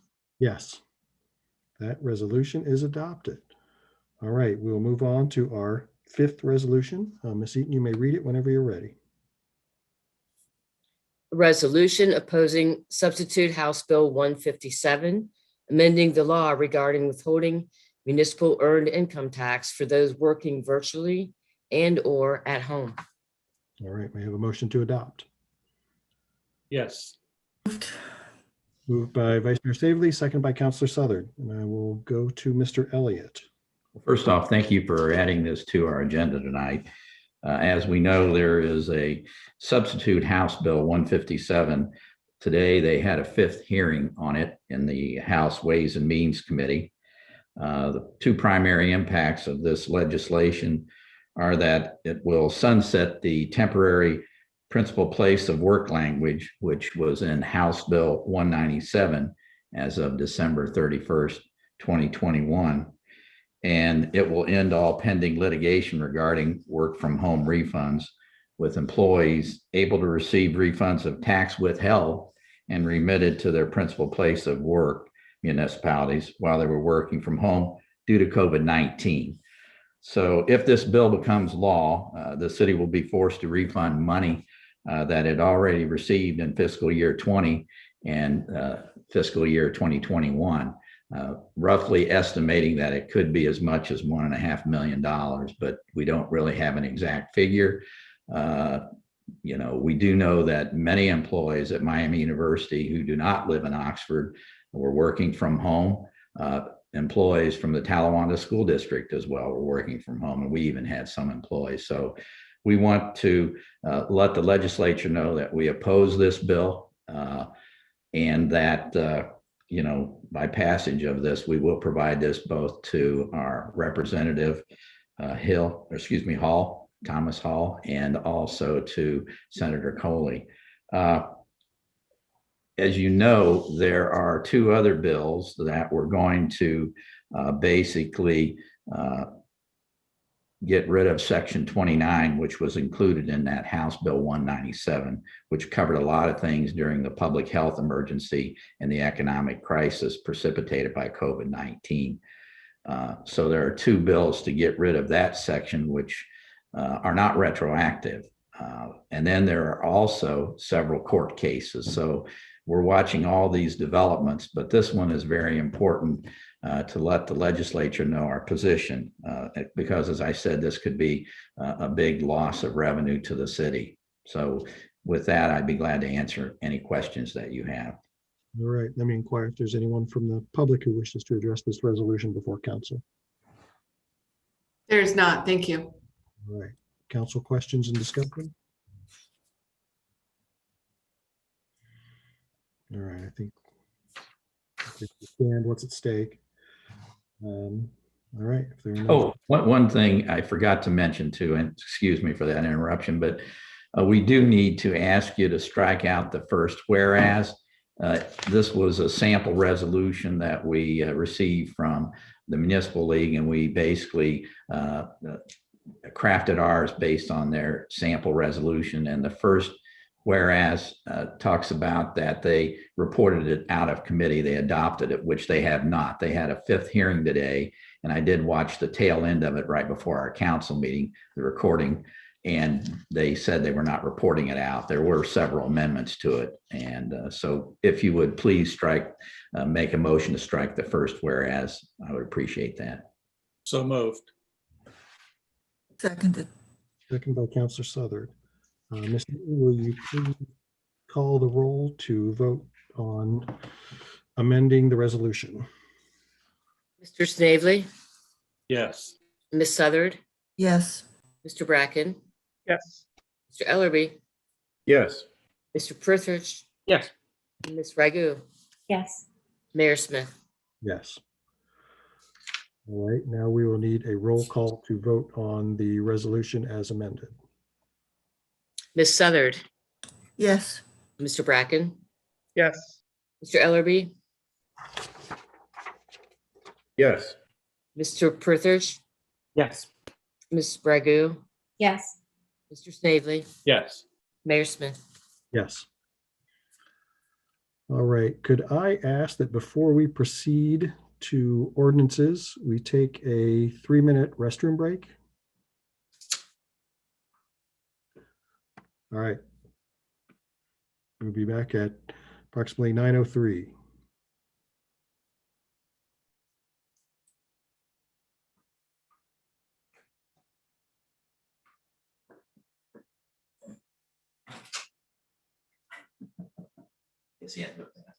I guess. If I did.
All right, I think we're all back. So let's proceed with ordinances. We have no first readings. We'll go to second readings. Ms. Eaton, you may read the first, second reading whenever you're ready. An ordinance accepting the recommendation of the Planning Commission and approving the preliminary subdivision application for South Forest Edge with conditions. Motion to adopt. So moved. Seconded. Moved by Mr. Snavely, seconded by Councilor Southard, and I will turn it over to Mr. Perry. Before we begin, there's a matter that we need to clarify. And it has to do with Councilor Snavely. He disclosed a few months ago that he had retained the services of Scott Webb to do some professional work at his home. There was a letter of agency that was submitted to the city on January 14th on behalf of Four Leaf Development, that indicated that Scott Webb and Etta Reed were going to be agents of the developer. It's my understanding, and I'd like to confirm with Ms. Reed, that for purposes of the ordinance that is now before the council for the application involving South Forest Edge, Lake Forest Drive, that Mr. Webb is not a part of that application process. And if indeed that is the case, then there would be no prohibition with Councilor Snavely participating and deliberating and voting in the matter currently before council. Am I correct in that statement, Ms. Reed? Yes, Scott is not involved in South Forest Edge. Well, with that information, Councilor Snavely, you may participate. All right. Now we will go to Mr. Perry. Thank you, Mayor Smith. Good evening, council members and everyone. I've got a few prepared comments. I'm not going to do slides tonight. You've seen this before, but I do want to give you a little bit of an overview, mostly because council doesn't get the benefit of getting involved in the details of the conversation, and just to give you a little bit of context of what happened with staff and planning commission and the review that got us to this point. So Etta Reed, as you see on the screen there from Bear Becker Engineers, has brought forward a preliminary subdivision plat on behalf of Four Leaf called South Forest Edge, originally submitted back in December. So it does take several months to get through the process through the staff review and planning commission review. Located along the new public street, Lake Forest Drive, which includes the new public street, additional public street, Arbor Edge Trail, has 21 approximately half-acre single-family lots, sidewalks on both sides of the street, street trees, and 2 ponds. City staff and planning commission reviewed the plat, and then planning had a February and a March review. It was continued from February to March because of the late hours, so a lot of time was spent on this. And eventually in March, planning commission voted 7-0, finding that the plat did meet the code requirements with the 11 conditions and 2 waivers. The conditions and waivers came out of the internal review process, the lengthy planning discussions, and the neighbor comments. I might add, there were some neighbor comments and submitted to the planning commission in writing as well. At the last council meeting, you'll recall, there were requests from Ms. Reed to remove or modify 4 of the conditions, 3, 6, 7, and 12. These were regarding stormwater management, conservation areas, and future connectivity of the property to adjacent property currently outside the corporate limits. Staff have met with the applicant and heard confirmation of the desire to revise these 4 conditions. So I wanted to take a moment to provide some context, as I mentioned earlier, why these were voted on the way they were with planning commission. First off, you may recall that the statement that this is a by right development, not a planned development, which is only true if the applicant is proposing code compliance, which they're not without the conditions that are concluded. So those things are tied together in this case with the conditions.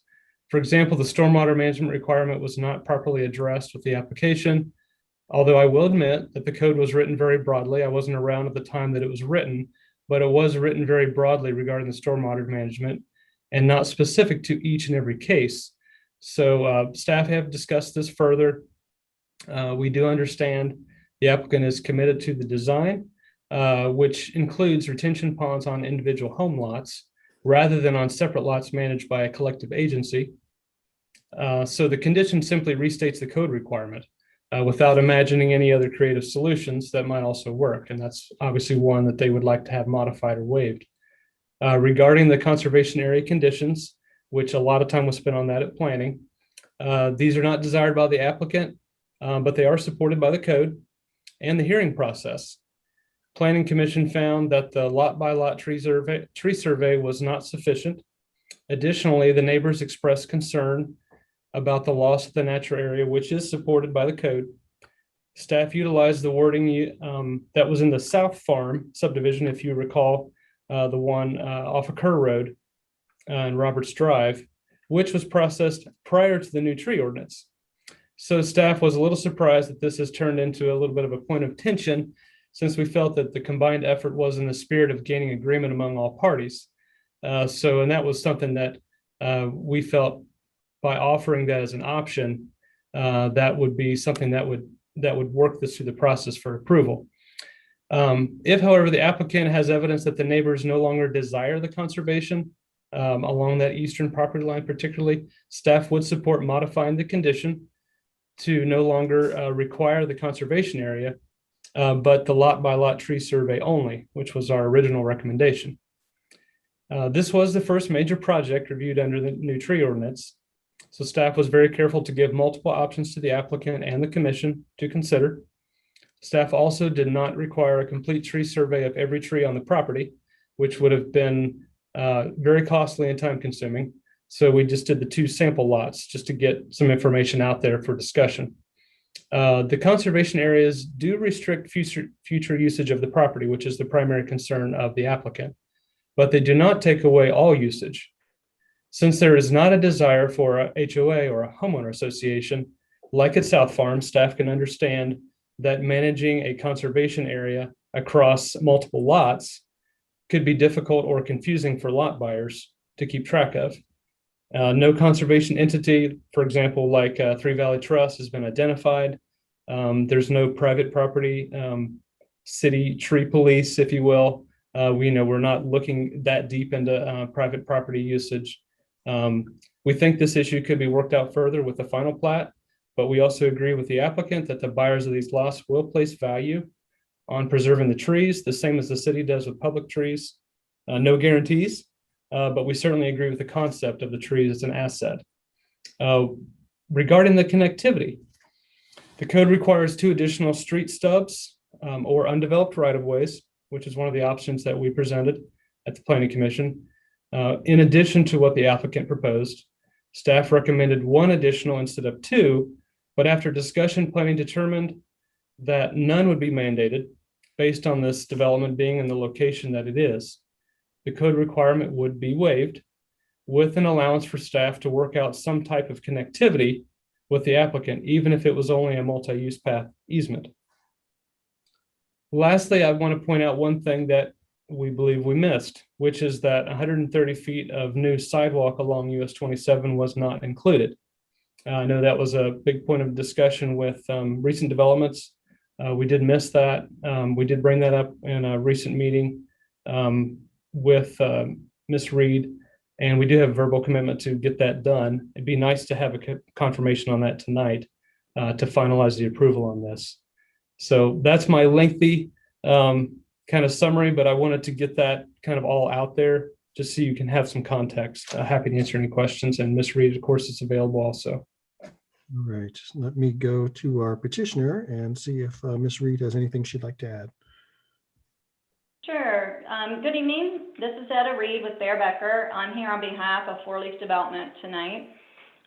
Mayor, council members, each of you should have received an email this afternoon from Pam Lindley on behalf of Jim Clausen, outlining all of Four Leaf's concerns regarding several of the proposed conditions for the approval of the preliminary plat tonight. Hopefully you've had an opportunity to read this email and will honor his request to modify the conditions as requested at the previous council meeting.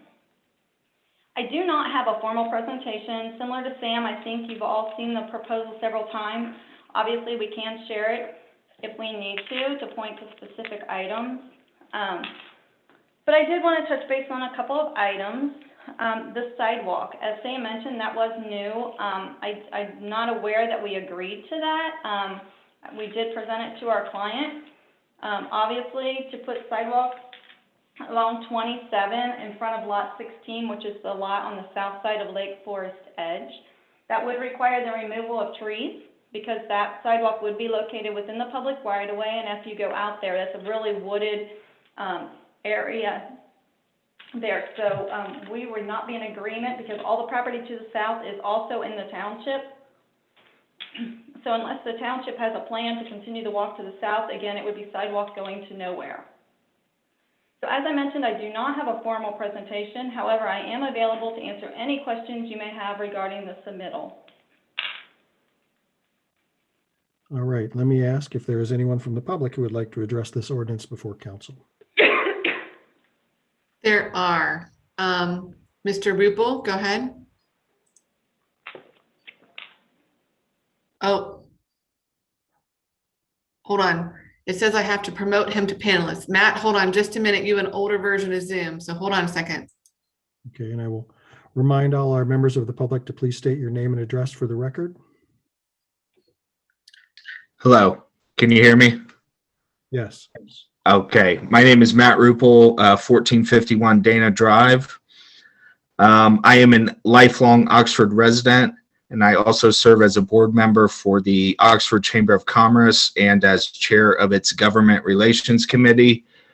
For the record, I'm speaking as a private citizen, and I am no way affiliated with this project or its developer. Council, I'd like to say I believe there is a need for quality single-family housing in Oxford.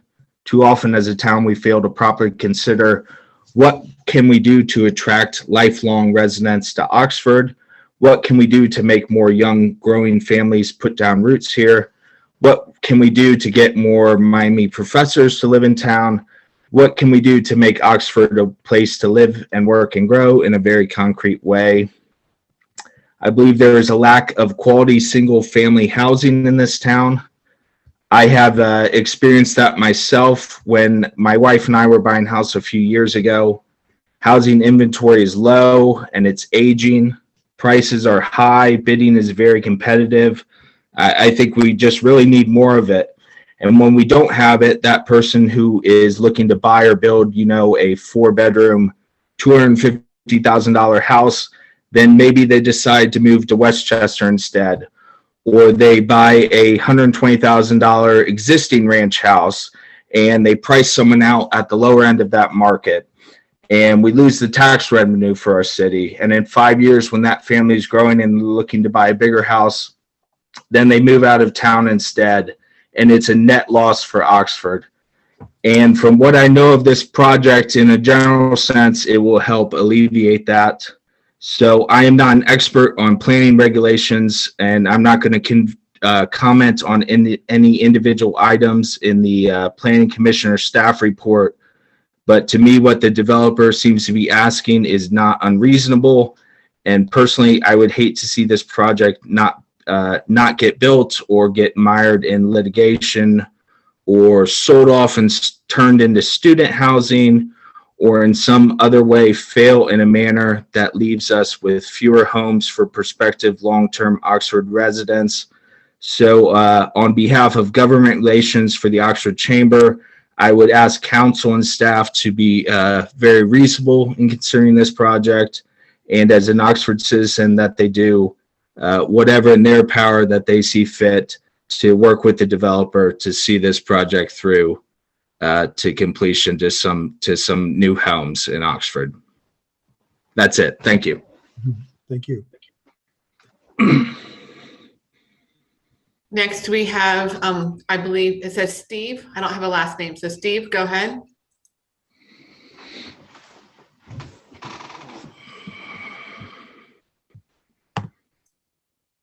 Steve is muted. Steve, I need you to go ahead and unmute, which is the microphone. Okay, there you are. Yeah, all right, thank you. I want to begin by saying I think that some of my remarks may be obviated, as it were, by what we have heard from Mr. Perry, and I'm aware of that. However, I do want to. Mr. Dana, can you state your name and address for the record, please? Yes, sorry. Steve Dana, 131 West Collins Street, Oxford. Thank okay, you. so once again, I want to make the point that these points that I'm raising may have been outdated by virtue of what Mr. Perry has said. I present them anyway because I think they represent an honest spirit with respect to this project. First, note that the developer is asking for additional waivers to the code after the Planning Commission review was completed. This is highly irregular. We are not dealing with a PUD. The integrity of the subdivision code must be respected. It is the foundation on which every part of a proposal depends. Second, of the 4 conditions, the waivers of which are asked here, I deal with the 2 most consequential, number 6 and number 3. Number 6 states that, quote, the building permit submission for each tree lot should include a tree survey and demonstrate adherence to all other requirements of the city's tree ordinance. This is Oxford Zoning Code, Chapter 1148. Again, the tree survey requirement is a code requirement that was passed by City Council in the form of an ordinance prior to the submission of the application for this subdivision. Condition number 3 calls for, quote, documentation related to stormwater management to ensure the funding of future maintenance upkeep by all residents of the subdivision, including but not limited to easements. Covenants and/or deed restrictions shall be reviewed and approved by the Service Department and Law Director prior to being recorded on or with the record plat. Enforcement of said easements, covenants, or restrictions shall not be the responsibility of the city. And lastly, Section 411 of the Subdivision Code clearly and unambiguously provides the basis for adherence to condition number 3. It reads, whenever any subdivision contains park areas, sewage treatment plants, water systems, drainage facilities, or any other improvements to be used in common by persons living in the subdivision, and which improvements cannot be maintained or are not maintained by an existing public agency, deed restrictions applicable to the subdivision shall contain provisions establishing trusteeships and assessment procedures that will enable adequate care and maintenance to be provided for such improvements at the cost of persons residing in the subdivision. Note that the code draws no distinction between types of ponds. Now, as I repeat, I am sure that what Mr. Perry has worked out with the applicant obviates much of what I've said. I present it in the spirit of what I would call maintaining the integrity of Oxford's subdivision code. Thank you. Thank you.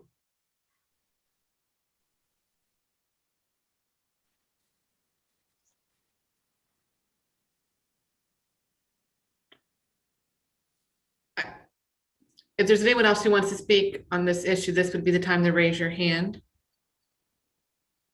Okay, there is one more. Ms. Lindley, go ahead.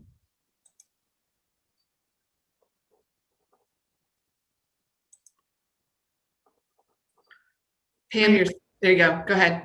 My name is Pam Lindley, and for full disclosure, I work for the developer. And along those lines, I just wanted to point out that the developer could actually, per the exact code of the subdivision, build or split this up into like 109 lots, which then would ultimately remove most of the trees.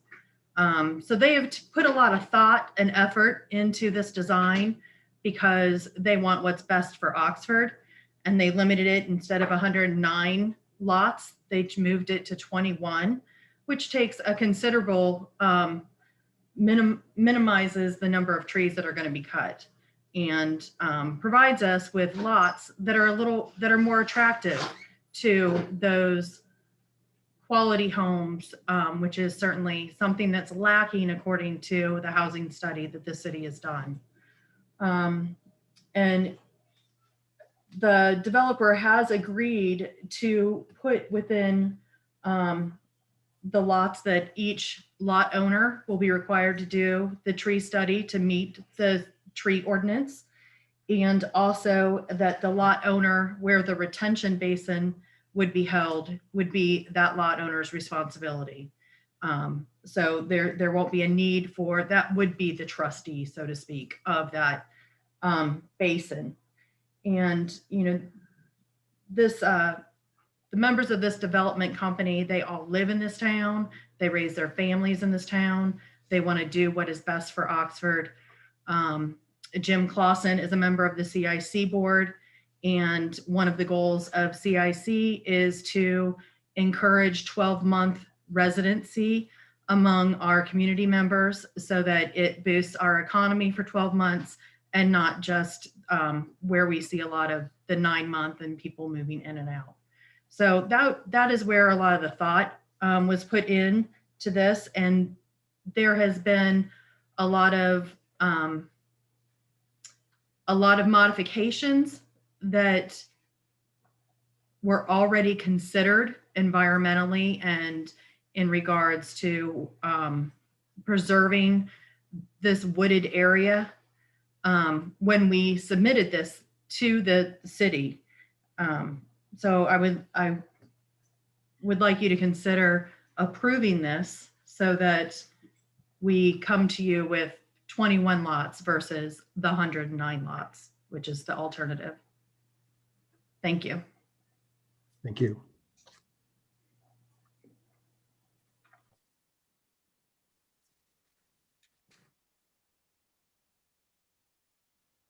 Okay, I don't see any other hands at this time. All right. Let me move on to council questions and discussion. Mr. Snavely.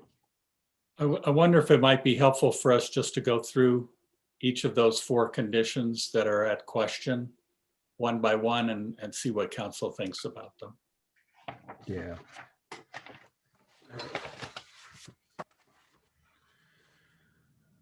Let me get Councilor Ragu real quick, and then we'll go through the conditions. I just had a question for Chris. As far as sunshine laws, can a person asking for something on the agenda or developer contact us personally by email, like they mentioned earlier? Are you referring to the email that was sent with the information from the applicant? Well, they can send things to the staff and it can be disseminated and it's part of the public record now. I do think that depending on how this goes, that we will need to make sure that we make clear reference to what documents are part of the application, because there's been a number of reports, modification to those reports, and those are all part of the record, which would include the email that was forwarded by the manager to all of council and the staff who didn't get it, which I got it at that time as well. I would just caution, because I know it looked like Mike had received it, and I'm sure that probably got sent to all the council members, but I got a personal one addressed too. So I want to make sure that we're all abiding by sunshine laws. Well, what I would say is that citizens can send things to you. They have a right to do that. This is a public hearing, so anything that would be referenced would become part of that hearing. And I think that would address your question. Okay, so the developer can contact us directly, privately. Well, conversation and providing information are 2 different things. I would contend that it would be inappropriate, not necessarily illegal, but inappropriate to have direct communications when you are serving like this in what would be arguably a quasi-judicial role, because you're making the final decision. So this is that unique hybrid area where applicants should be mindful of working through staff, and counselors need to be mindful that they are the judges and the jury of a process. Yeah, thank you for that clarification. I just felt a little uncomfortable when I got that email earlier. And just earlier, whenever Pam, you're talking about wanting a year-round population, residents that live here, there's a lot of Miami staff that make $40,000 or less. So I'm really excited for your company to work on those projects in the future. All right. I will read condition number 3 and we can talk about it. Documentation related to stormwater management to ensure the funding of future maintenance/upkeep by all residents of the subdivision, including but not limited to easements, covenants, and/or deed restrictions, shall be reviewed and approved by the Service Department and Law Director prior to being recorded on or with the record plat. Enforcement of said easements, covenants, and restrictions shall not be the responsibility of the city. Mr. Snavely. Yeah, so I've been thinking about this one a lot. So I'm of two minds of it. One is that I understand the notion of a single property owner having a pond that serves a function for the subdivision and having it put on their plat that they are responsible for it. So I've kind of come around on that one. However, my concern is what happens if they don't sell that lot? In other words, maybe some people look at it and say, yeah, I don't think I really want to be responsible for that pond.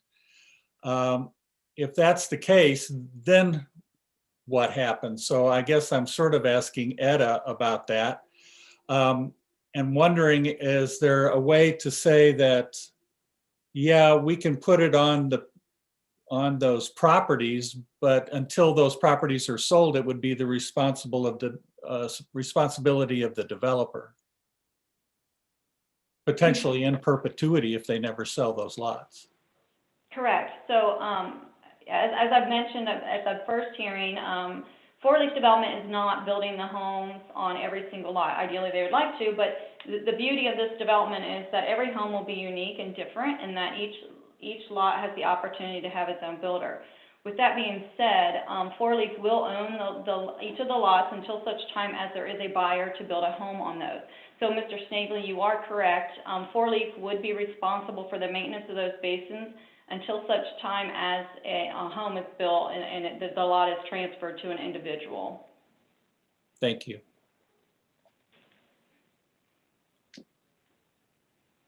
So overall, I don't see why it would be a better idea, especially since there's no HOA, to figure out some way to have a shared maintenance agreement. I'd rather have it where you can pinpoint who's responsible for it, put it on their on documentation for their particular lot. Hey, you're getting this amenity and you have to take care of it. And so if there's a problem, we know exactly who to go to.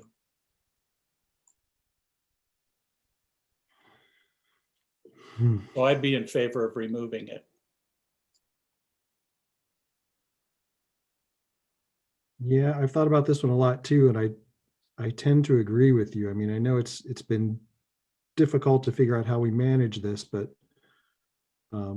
yes, that way it could become part of a property maintenance inspection. And if it's found to need attention, you know, it would be that property owner we would come back to and say, hey, you need to do something with this pond. I agree with. They got the advantage of it. So. When I was reading this, it almost read exactly like how we have to maintain our sidewalks.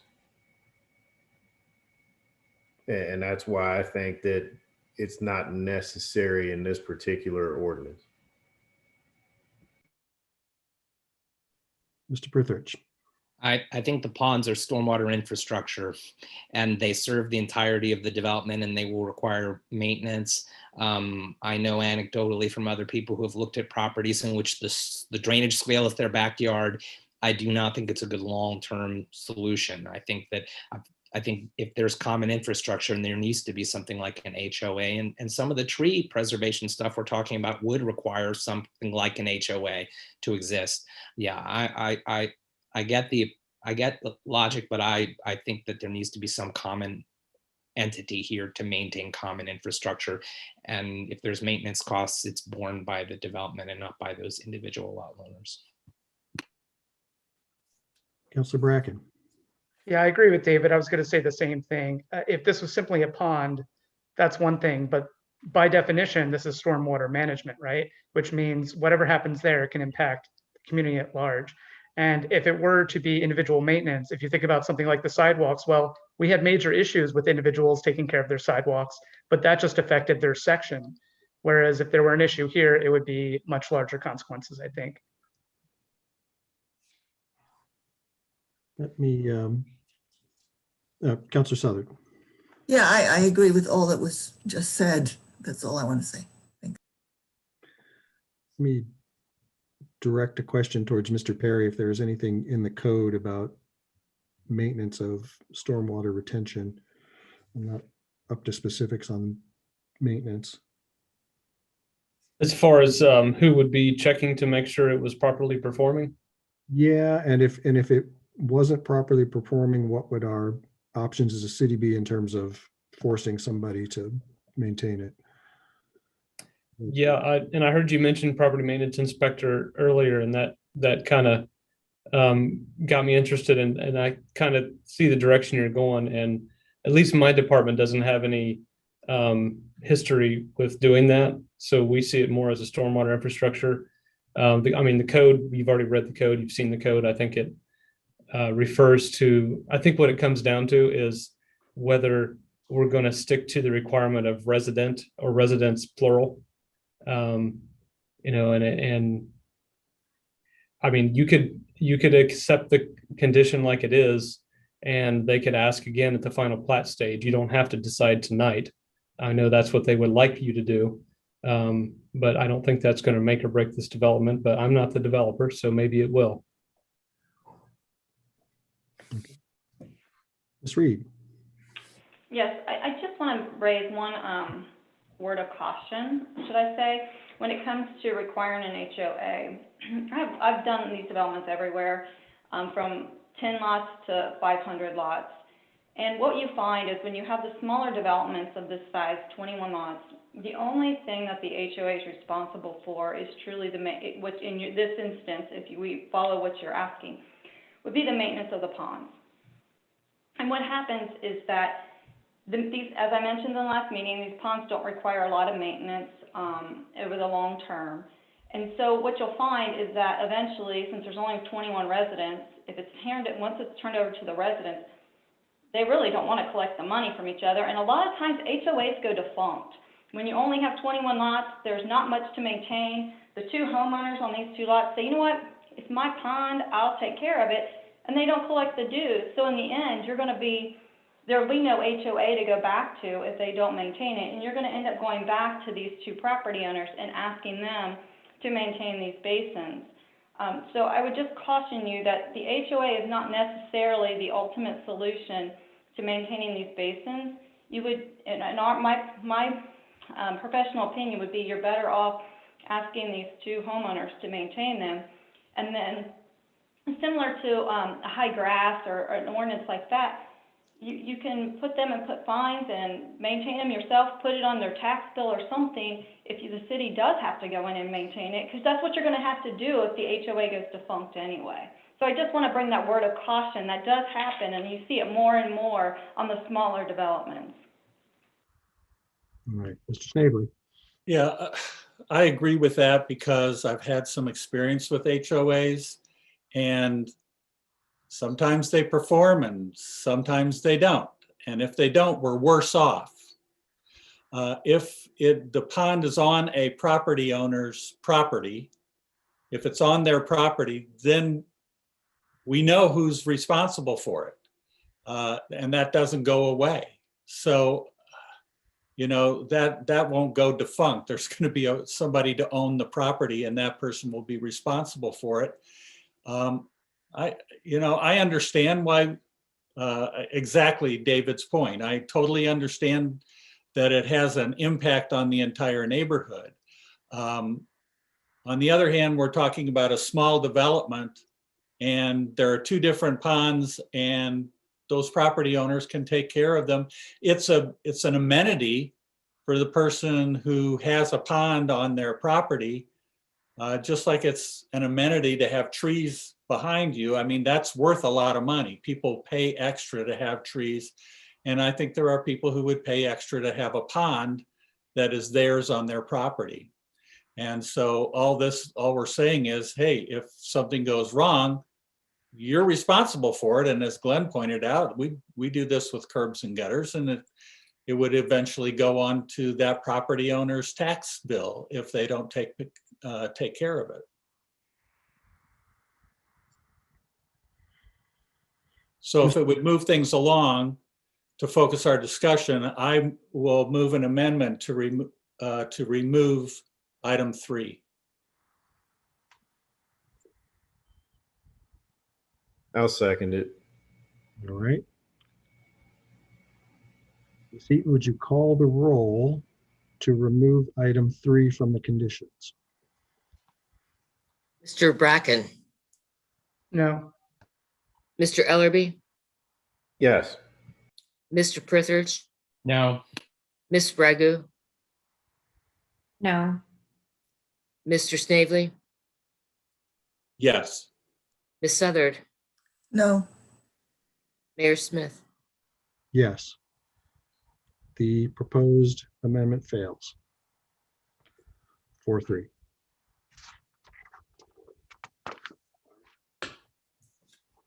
I'm going to go to condition number 6. The building permit submission for each lot shall include a tree survey and demonstrate adherence to all other requirements of the city's tree ordinance, Oxford Zoning Code, Chapter 1148.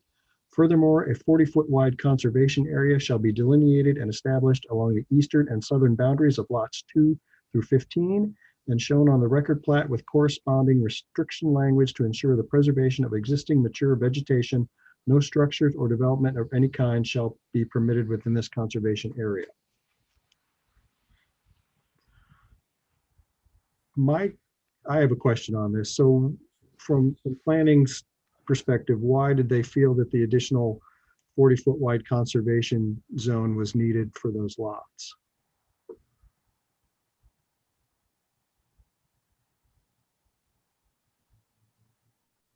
Did you want me? Were you looking for Mr. Perry to chime in, or you want somebody else from planning to chime in? I'll take it. I'll take anybody's planning, preferably. So there was a twofold logic. One was driven by sensitivity to adjacent property owners because of the desire for screening. So the thought being that the property owners wanted to maintain kind of the rural character because the fact is hypothetically a person could put a structure at the back of their lot, accessory structures like pools and outbuildings that would so the thought was twofold, to protect the adjacent property owners, and also that there would be kind of a cohesive buffer rather than a scattering of trees here and there. So that was the logic, that we would ensure those two, again, the buffering and kind of the integrity of a patch of preserved forest. All right. My next question is for Mr. Perry. Is there any piece, there's no piece of code that requires the 40-foot wide conservation area. Would the tree survey of those lots accomplish the same goal in terms of identifying mature vegetation and keep it from being removed? Only at the stage of building permit. Once the building permit's issued and the building is built, there would be nothing after that. Although I will admit that, like I said before, there's not going to be any tree police. There's no tree removal permit. It would just be on the honor system. The other question I think you had, Mayor, was about the specific code language that might require this. There is some screening requirement language that is in the subdivision code. It was actually previous to the tree ordinance. It has to do with buffering that might be deemed necessary.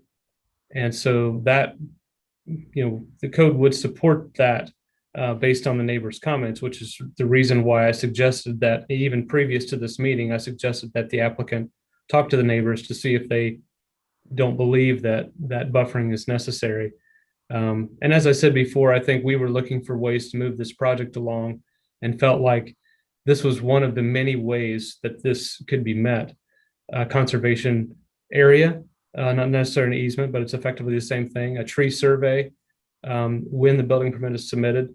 But those two things together, we felt like, at least in the staff internal review, that was redundant. But if the planning commission, based on the neighbors' comments, felt like that was not and it was necessary, then I can understand that. And so that's what led to that requirement. I'm just curious why it was that you decided on 40 feet. That seems like a pretty big easement area and would cut out a lot from the building area. Why not 30 feet or 35? I don't know. So it's not a criticism, it's just curiosity. Yeah, so the one of the reviewers outside the city, one of the Butler County staff had suggested maybe 20 feet. We did look at the topographic lines. It tried to average, knowing that tree lines aren't parallel to property lines. And so that was kind of an average number that we came up with. There was discussion of 60 feet. There was discussion of 30 feet. The rear yard setback for R2A is 30. For R1A, it's 40. So for the principal building, not for sheds. So it wasn't a magic number, but it was kind of an average based on what we could see from the top-down view on the topo lines, the tree line, and knowing that there wouldn't be a principal building in that area anyway, but there could be some other development. So I'm wondering whether it might be a compromise, since there's a 30-foot setback anyway, to say that 30 foot is a conservation area.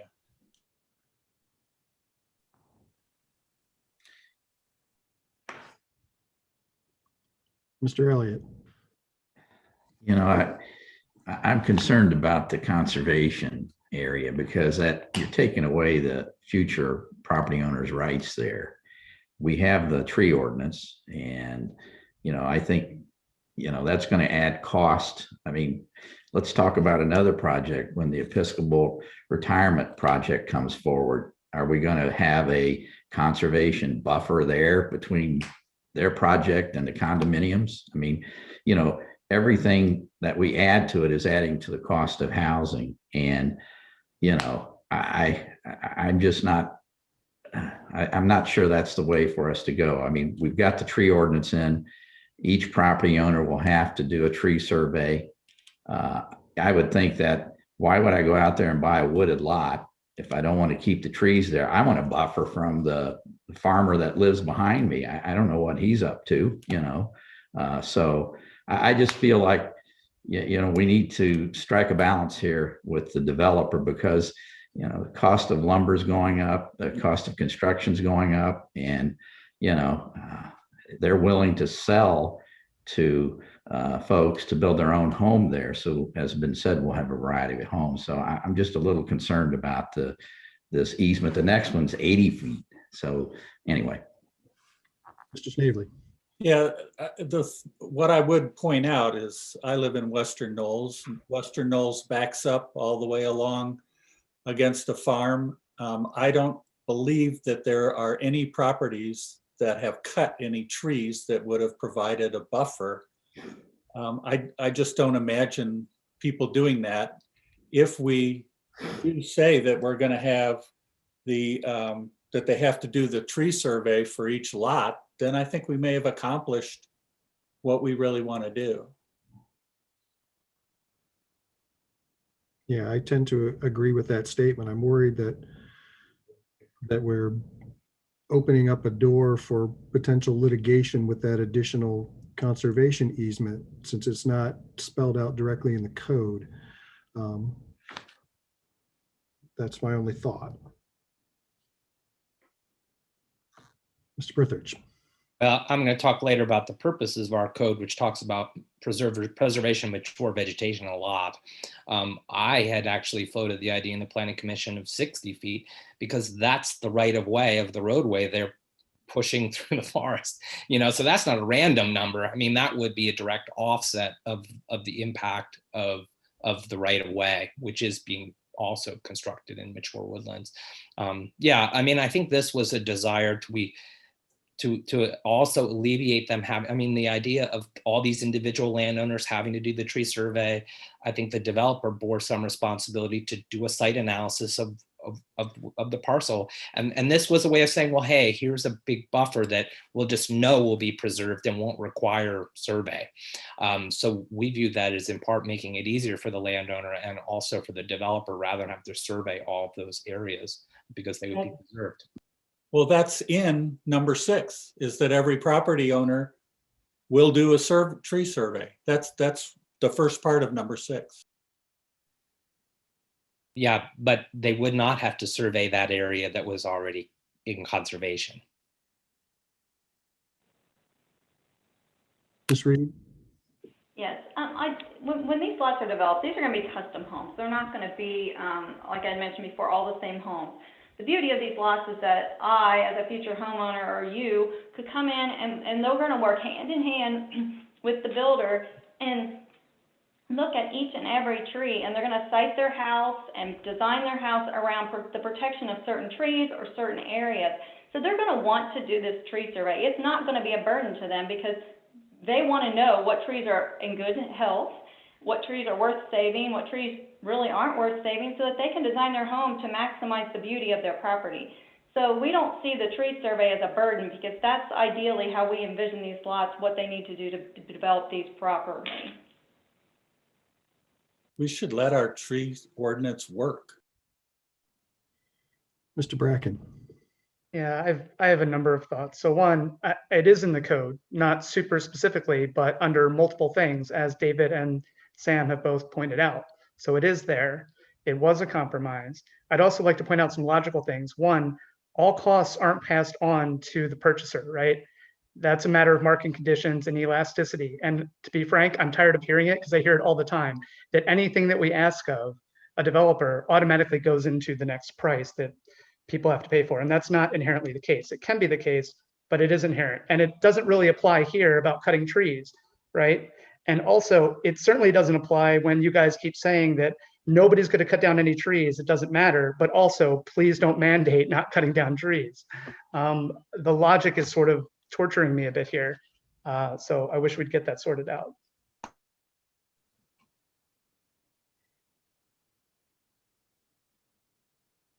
All right. You know, I just think we need to be careful on this one, that we're not setting ourselves up for legal liability. And counselors should be aware of that. Right. All right. But I'm not sensing there's enough willingness to change any of that. Counselor Souther, do you have anything you wanted to add?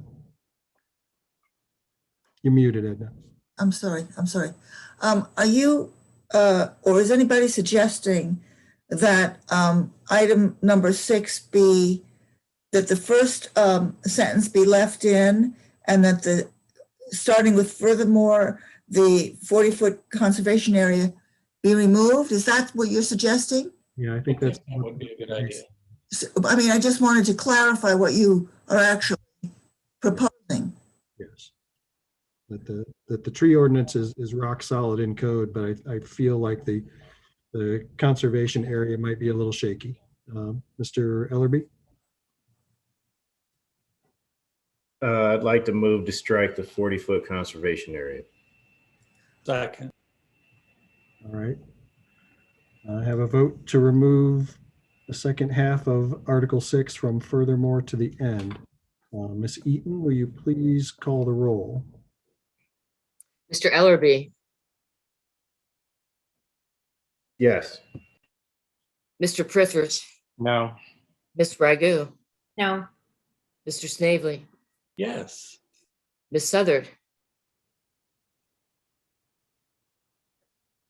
Yes, but I really may I say this, that I really wanted to hear from, the issue of the legal question has come up, but I have not heard from our legal counsel if that's true or not. What do you think? Well, it's a fair question to ask, but I'm not prepared to provide a legal opinion in a public hearing because of the attorney-client privilege.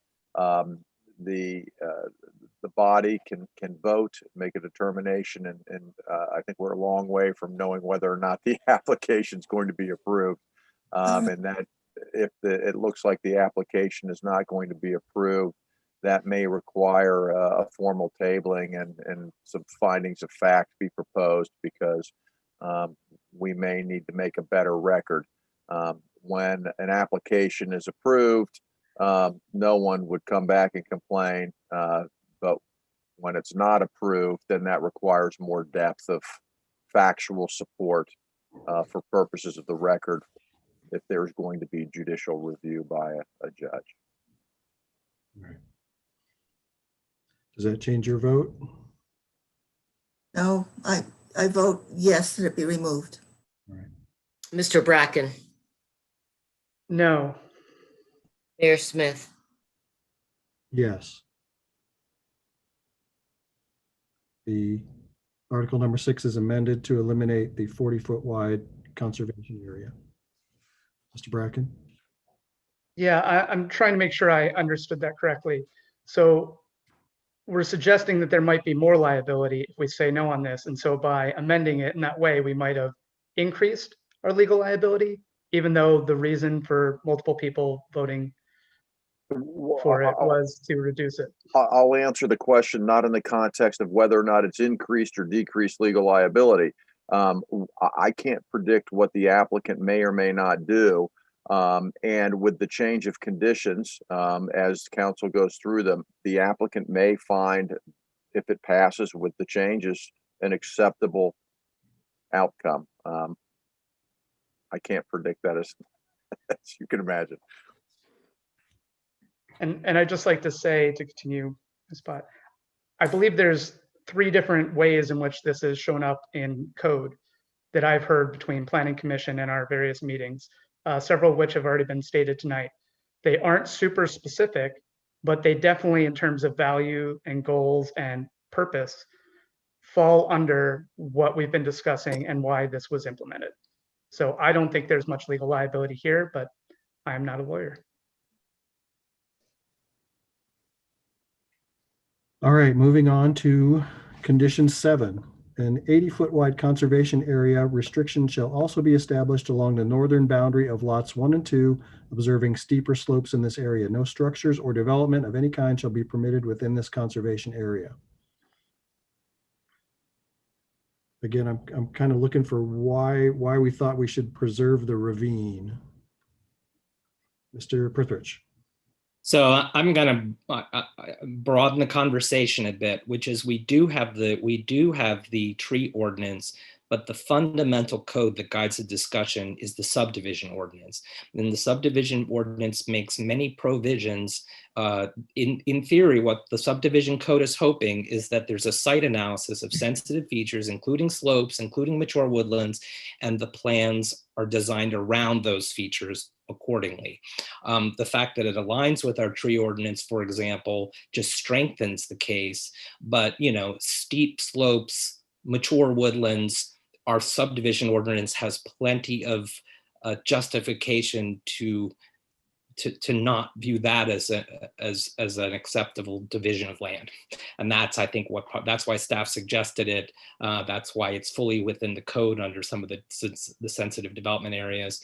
I'm arguing for this now, but that's where this comes from, that's the purpose of subdivision code, is how do you lay it out in a way to minimize environmental and other harm? And so steep slopes fall into that category, and that's the logic of the buffer, as well as in part the logic of the 40-foot wooded buffer. Okay. Any other questions or discussion on item 7? Councilor Bracken. Sorry, I was just to agree with David. This isn't an attempt at expanding the tree ordinance. These reasons exist on their own prior to the tree ordinance. Just wanted to state that for the record. Mr. Perry. Mayor Smith, I just wanted to point out that 15% slope is the standard that was in the code previous to the tree ordinance in the subdivision code, as identifying as a steep slope or a sensitive area. And I don't, have the exact, but just looking at the closeness of the topographic lines, that may be what it is. Okay. All right. You have educated me. Mr. Bracken. Yeah, and just pointing out, multiple waivers again. Multiple waivers. We are making exceptions. And then we're being asked for favors on top of it. All right. If there are no other questions or problems with item 7, we can move on to condition 12. A waiver is hereby granted to section 1101.4, section 404D, to decrease the minimum connectivity index from 1.2 to 0.5 on condition that accessibility connectivity of some kind can be explored and an adequate solution is reached between the applicant, city staff, and the law director. Thoughts? Mr. Snavely. So I've been looking at this development and looking at the plot. And I understand the whole, I'm really big on connectivity. And last time I was saying, well, maybe an easement. And then I started thinking about, well, where would that be? I'm not sure where that would be. And then what I thought about was that maybe we should be looking at this in the context of the entire property that's ultimately going to be developed. So connectivity doesn't have to be on every single street to the, what is that, the south. It doesn't have to be on every one, but there should be allowances for it. And so we could, I think, point out to the developer that when they go to the next one, they ought to at least have an easement of some kind. I just don't see here where that easement would be. I don't think that we should require them to put a street stub in because that may never be developed, but I think an easement would make sense. I just don't see where it would go, and maybe somebody else sees it better than I do.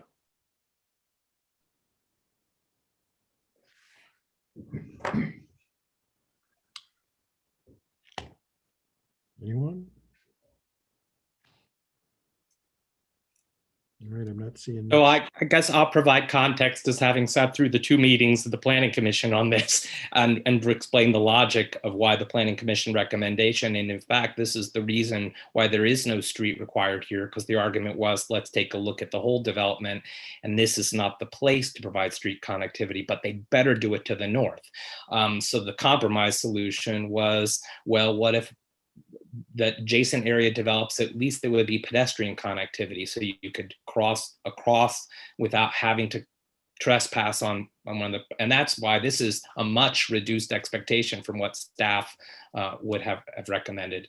So that's kind of the logic behind at least a pedestrian easement, if not a paper street for the future. So what is this condition getting us exactly? It looks like what it's getting us is that they'll talk about it, or is council just saying whatever staff wants is okay? The minimum that we would accept would be a multi-use path easement, which would typically be 25 feet wide, and it would just be a paper easement. At which point, if the adjacent property owner wanted to connect, they would have the right to do that. And it would go all the way to the public street. So it may be several decades from now. It may be less than that. That would be the minimum that we would accept, to have some connectivity. If they change their mind and decided, or maybe the adjacent property owner, by the time the final plat rolls around, decides, oh, well, we've changed our minds and we want to develop, maybe that won't happen, but then it would be a wider right of way for a potential street in the future. But we're not expecting that based on this condition and the Planning Commission discussion. Okay. I kind of see this one because I think about kids going from subdivision to subdivision, and if that does get developed, it's just one of those things that people find a way to get from subdivision to subdivision. They're making dirt paths and cow paths. I agree with you, Mayor, and I think David made a good point on that. And I think Sam helped explain what kind of connectivity they're looking for here. It seems to me that ultimately, if you did have connectivity, you'd want it to be with the main road, not necessarily with that little circle, if it were a street. But if we're looking at it in the whole picture and saying, hey, if the next part has that ability, and hey, maybe we'll just have for a bike path easement, then we're probably in a good place. Okay. All right. Are there any other questions or discussion about this ordinance? Mr. Prithridge. You'll have to forgive me the hours late, but some of our conversations I just want to, using the metaphor of the forest and the trees, we've gotten pretty deep into the weeds of the forest, as did the Planning Commission, and I was part of the majority that voted to approve and recommend this. But since that time, I've been trying to step back and think about this big picture and look at the forest and not just the trees, and some of our conversation here in terms of some of the things we've removed. So if you'll forgive me and permit me a few minutes to lay out what I think of as a record of fact of our code and the ordinance, and if other people ultimately vote with me on this, because I'm going to vote no on this subdivision, I'm going to tell you why, and other people may agree with me, but I want to lay out the reasons for the record, and I'll shoot this to Mary Ann so she can have this in the record. Big picture, our comprehensive, let's talk about the code or plans. Our comprehensive plan includes key directions like preserving small town character, giving priority to infill, conserving agricultural lands and natural areas. The subdivision is part of a 69-acre parcel that provides various development layout options. And this just happens to be one, but if we look at the common denominator of the whole development, it's 69 acres with a lot of possibilities. Private property owners do have development rights under our zoning and subdivision codes, but the approval for the particular layouts is discretionary based on compliance with the spirit and letter of the code.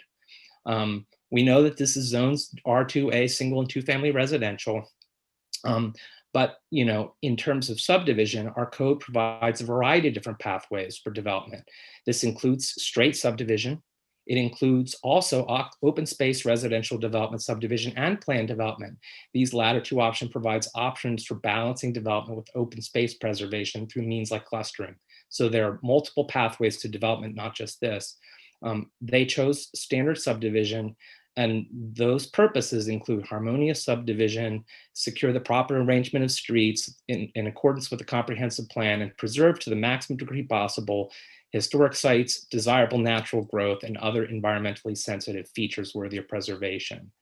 The Chapter 1101.4 specifies design controls like minimizing impact on natural resources and the environment, and specifies that development shall be laid out to minimize the complete removal of mature trees. Chapter 1101.401 specifies under suitability land that if it's determined in the best interest of the public, the land should not be developed for the purposes proposed. The Planning Commission should not approve the subdivision unless adequate means or methods are for solving the problems are advanced by the subdivider. The preliminary subdivision plan under 1101.402 requires an inventory of sensitive areas, and design of the subdivision shall be based on the site analysis provided by the applicant. The code specifies tree growth areas or urban forested areas containing native mature trees as sensitive development areas. 79% of this site is currently wooded, much of which is mature growth, as the staff report specifies. Chapter 1101 does provide for the option to present a concept plan to Planning Commission to look at different ways of arranging this, but they chose not to do that. And although the Planning Commission did look at what I guess was the equivalent of the landscaping and tree preservation, well, we looked at that, and that's the purpose of preserving existing vegetation, especially established areas of mature vegetation. So the Planning Commission, though it did vote to recommend to approve the proposed subdivision, there was a lot of discussion and a lot of angst, and so I think particularly about the impact of the subdivision on mature forest areas. And we've removed the one condition that the Planning Commission settled on as a way to move this development forward. So I will say that I was excited about this development. I think it's important to have all types of housing. I'm glad they're not proposing to subdivide it more. But if I review our code and the facts of this development, I see that one, that the proposed development runs contrary to the core values expressed in the comprehensive plan. Two, the developer eschewed opportunities to explore ways of developing or subdividing with greater sensitivity to the natural areas, including through open space, residential, or planned development. The inventory of site development, analysis was very limited and appears to have provided little basis for subdivision design. And the development does not comply, I believe, with the intent or the decision standards of our landscaping and tree preservation ordinance. The proposed subdivision, rather than seek to avoid mature forested areas, is arranged to increase rather than minimize development access to these more mature woodlands. So that's why when I step back from the trees and the forest and the conditions and I look at the big picture, I do not believe the proposed development is in accordance with the core public purpose and design standards of our subdivision ordinance. So I'll share that with Mary Ann. That was my word. So she doesn't need to have to try to capture that, but I want to lay it out there. That's just my facts. I wrestled with this a lot, but I don't think it meets the spirit and intent of our subdivision code, even with the conditions as proposed. So that's my rationale. Councilor Prithridge, could you, you referenced the Oxford Code 1101 a number of times. Were there any other source material from either the comprehensive plan or other city documents that you had cited to, but if you would attribute those sources? No, I mean, the main one is the comprehensive plan, because the comprehensive plan is cross-referenced in the subdivision code, and that's chapter 1101. The subdivision code has purpose statements, it has design expectations, and it has some specifics in there, including a lot of, so when I look at this, the forest and the trees, I don't see that it meets the intent or the letter of the code. The only other ordinance I make reference to is the tree landscape preservation tree ordinance, chapter 1148. So that's not cross-referenced to our subdivision code, but we, Mr. Perry can correct me if I'm wrong, we effectively reviewed a landscape plan under the tree ordinance as part of the subdivision. Is that right, Mr. Perry? Yes. Okay, so the Planning Commission was basically doing a review of chapter 1101 and a chapter 1148 simultaneously as part of the subdivision. Thank you. Mr. Snavely?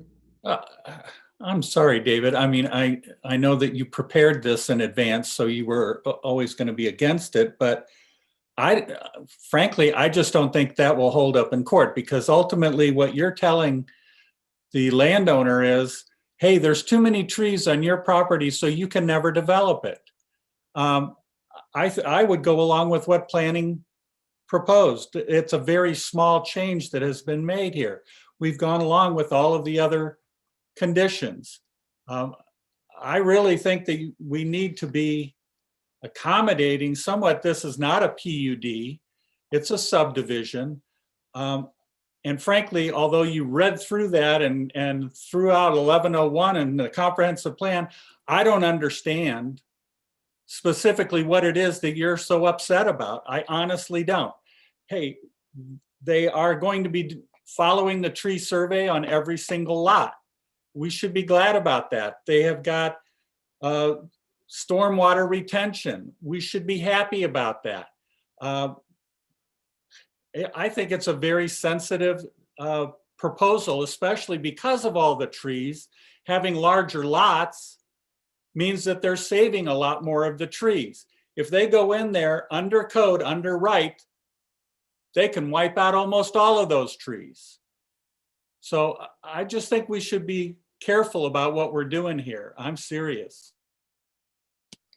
And I'm really not here to argue to other people. I'm here to, I'm trying to explain my vote as a person. And I would say that as a person who was involved in the drafting of the comprehensive plan and in the drafting of the subdivision code, so has some familiarity with the spirit and letter. That's just my interpretation of the facts and the code.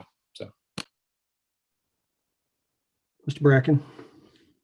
Yeah, I would like to know, if this is not approved with the amendments, can we then offer the original prior to the amendments in front of council for approval? I don't think so, because you already voted on the amendment and it passed. So you'd be voting on it minus that, or with that one amendment. Is there no Correct. way that we could then add to the agenda immediately?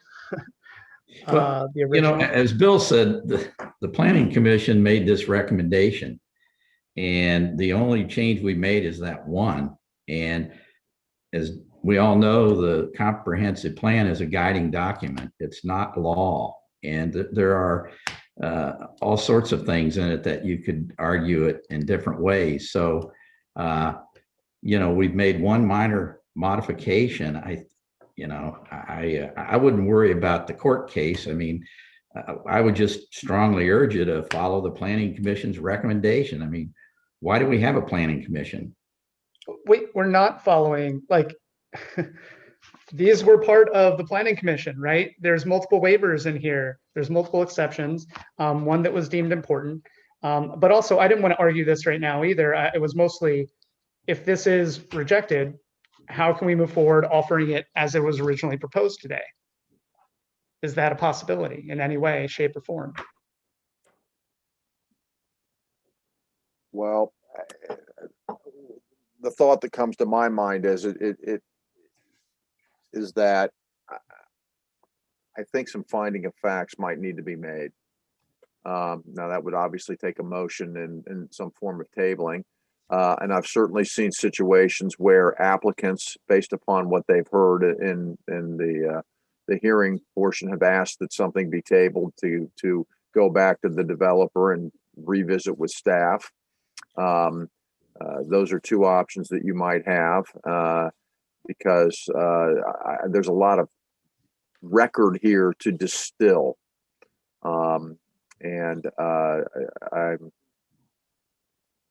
My concern would be if there are no formal findings of facts, we've got a hodgepodge of spaghetti thrown on a wall that we pick and choose. And I'd like to have something that would be more clear as part of a record.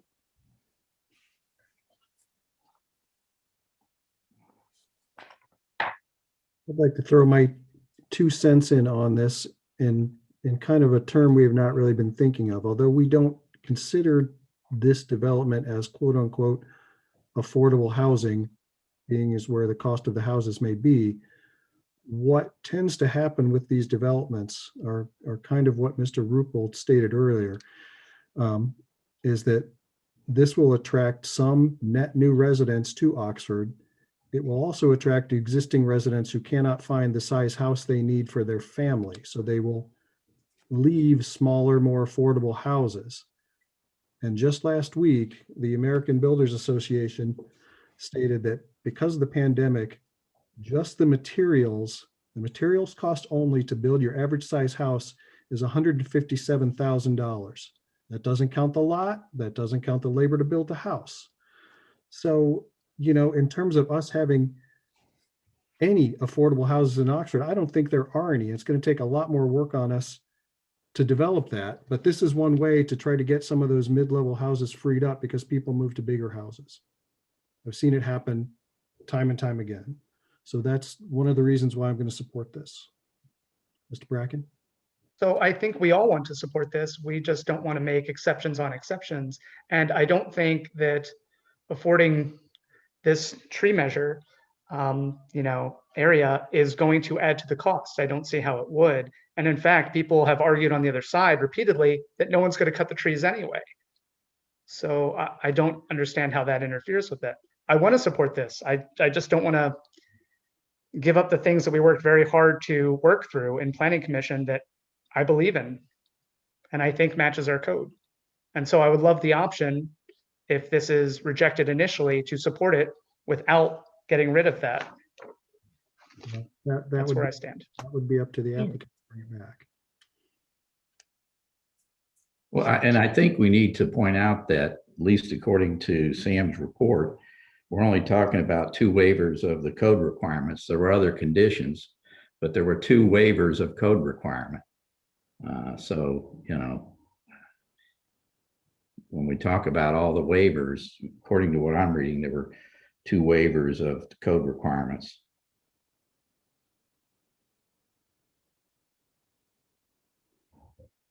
All right, I see Councilor Southern.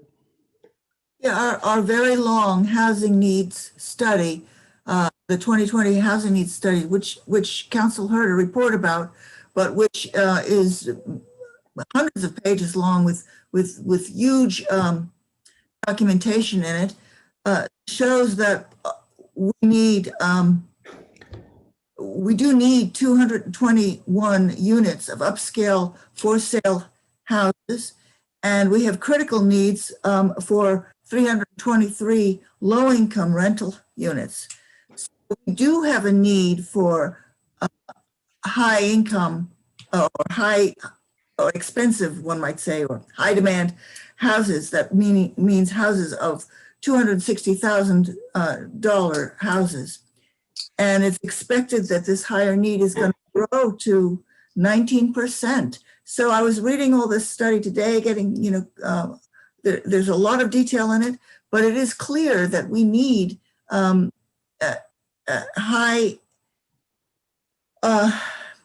upscale for housing.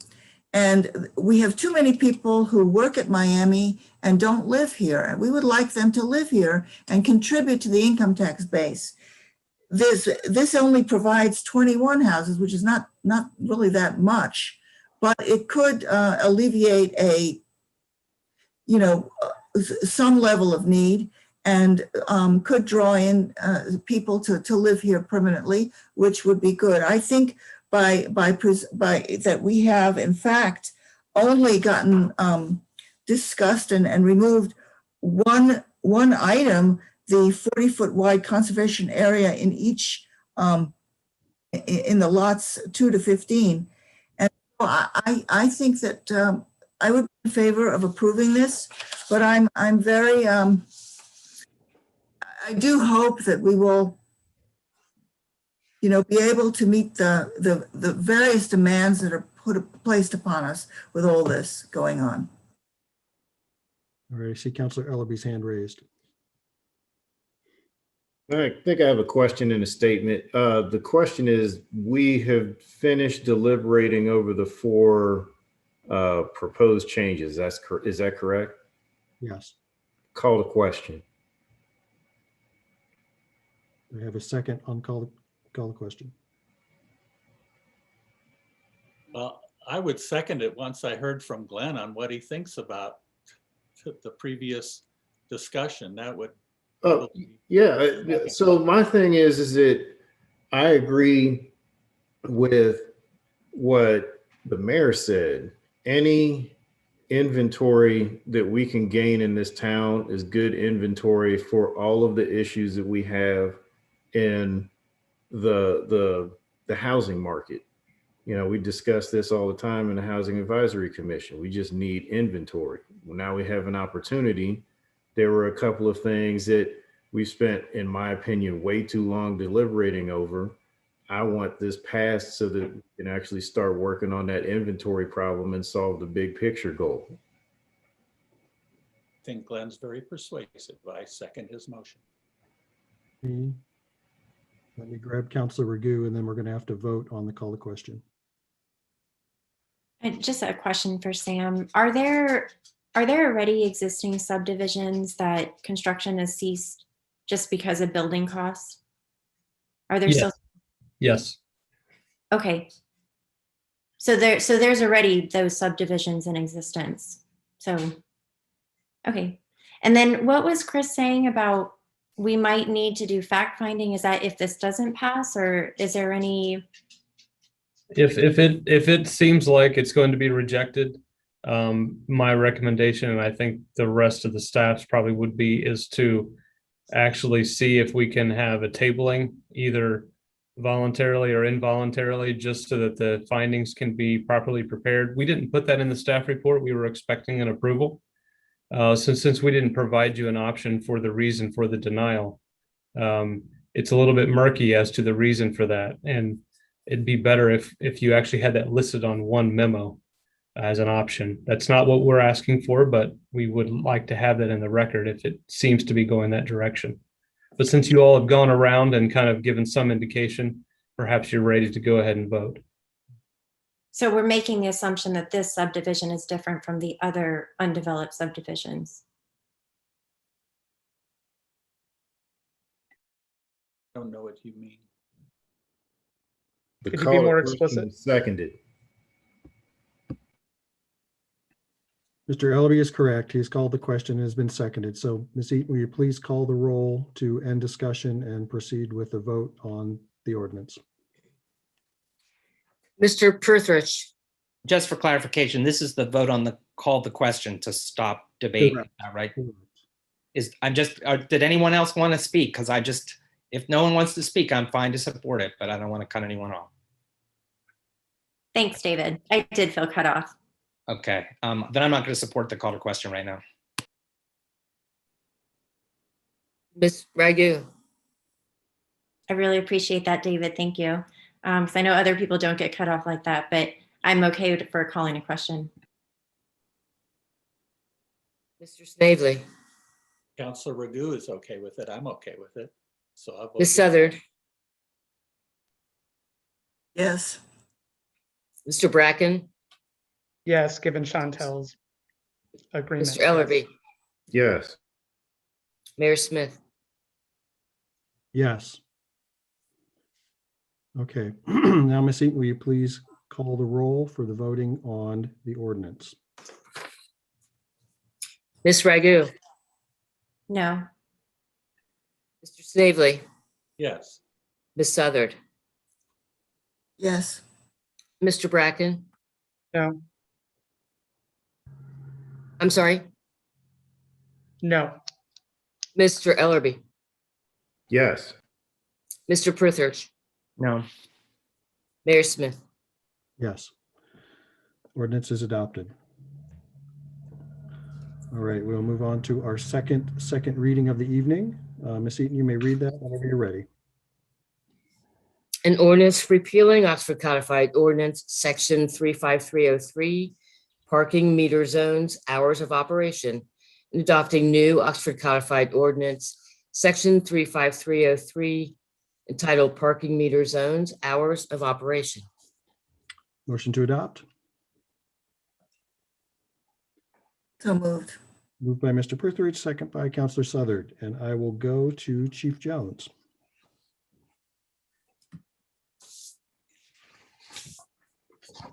Thank you, Mayor.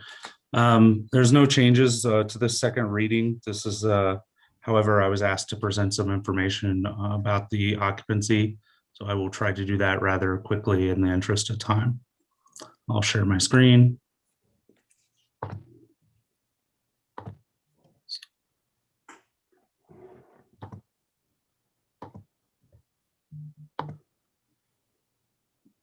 So in October of 2020, and for OPTAB, the Oxford Parking Transportation Advisory Board, staff conducted an occupancy study for 14 days during October of 2020.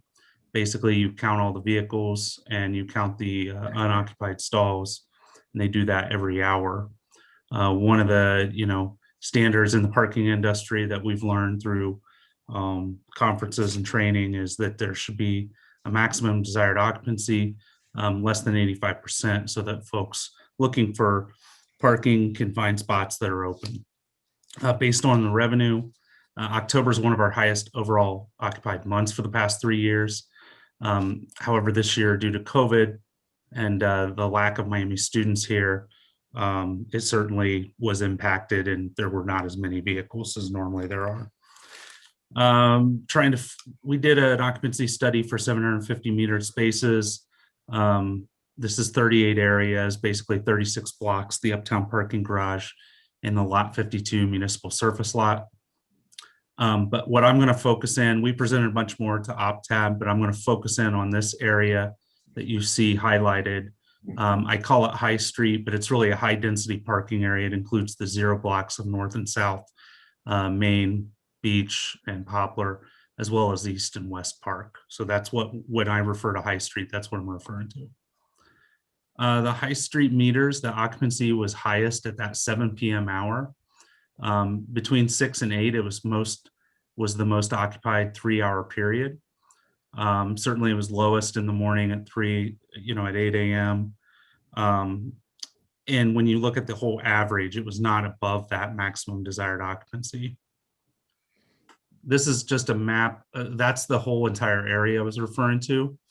But when you hone in on this, you'll see the areas in red are the most occupied areas, and the areas in green are the least occupied areas during those time frames. A lunch to dinner comparison, I think everybody kind of expects lunchtime to be busy in the uptown area. And when you hone in on these blocks, you'll see, of course, the 0 block of West High, the 0 block of East High are some of your busiest blocks. And then in the evening is when you really see that increase between the 6 and 8 p.m. hour, with the 0 block of West High going over that 85% occupancy, and the other areas there coming very close to it. Again, this is during that kind of the October time where we don't have as many cars as we've had in past years. So 7 out of the 10 most occupied areas are more occupied in the evening. And then I mentioned that about the 0 block of West High. Also, it's one of the things that we got out of this was about the weekends. I think you would expect the weekends to be the busiest, defined as Saturday and Sunday. Saturday is certainly the busiest day, and Sundays are the next busiest day. You can see that in this chart with these different blocks, and this is just averages of the weekend versus the weekdays. And as you can see, Saturdays are a highly busy day. Sunday also a busy day. One thing of note is one thing we did not present to OpTab is the possibility of charging on Sundays. We just did not present that, but the data would support that on Sundays, but that's not what we're talking about here. Essentially, I think the data supports this, and I think anyone who drives uptown in the evening can see that it's busy. Cars can park there at 4 p.m., pay the meter, and stay there essentially all night. So what extending the hours would do is promote the turnover. We would hope that it would help with finding open spots for the dinner hour, help with some of our enforcement problems that we're seeing up there, and just open up some of the parking. We do see a lot of, and this has been something over the last couple years, that we adjusted our parking enforcement staff hours because we do see a lot of violations, such as yellow zone, blocking the alleys, and handicap violations in the evening. With the passage of the resolution to purchase new smart meters, we're presenting this now because this presents that opportunity for a cost savings, so that we add the stickers and the signage when we change those meters. Surprisingly, those stickers are actually very expensive that we put on the meters. So we would want to do any sort of policy change with the installation of the upgraded infrastructure.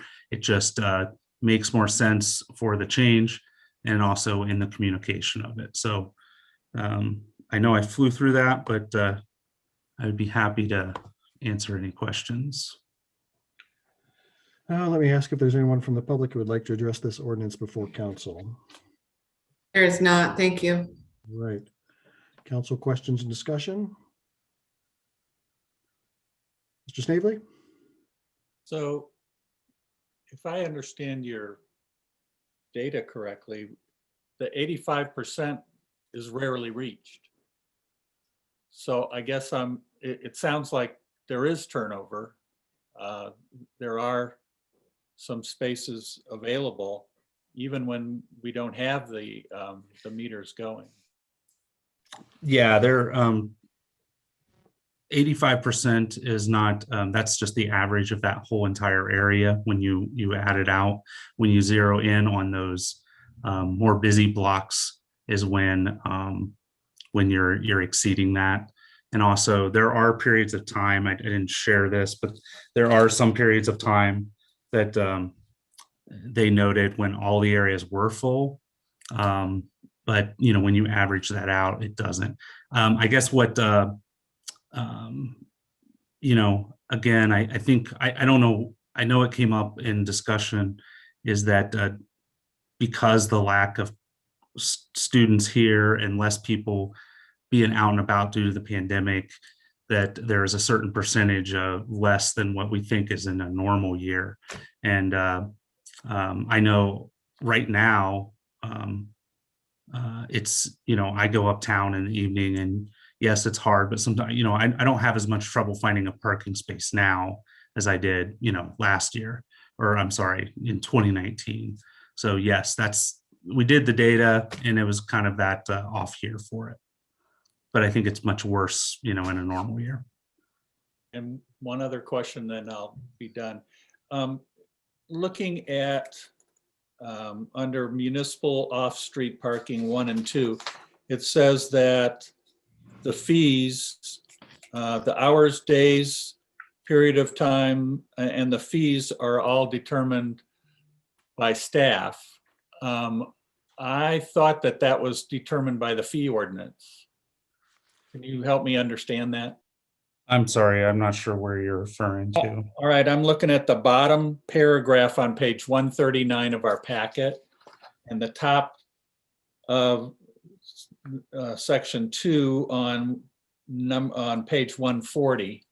And it says, spaces shall be determined by written order of the city manager on report and recommendation from the chief of police. So just trying to understand what that was doing vis-a-vis the fee ordinance. Right. What that's referring to is, just like we issue traffic memos through the city manager, that's how we document when we add a stop sign, when we do certain things. That's what this is. The number, the hours for the individual spaces. This doesn't refer to fees. The fees are established through the fee ordinance. So.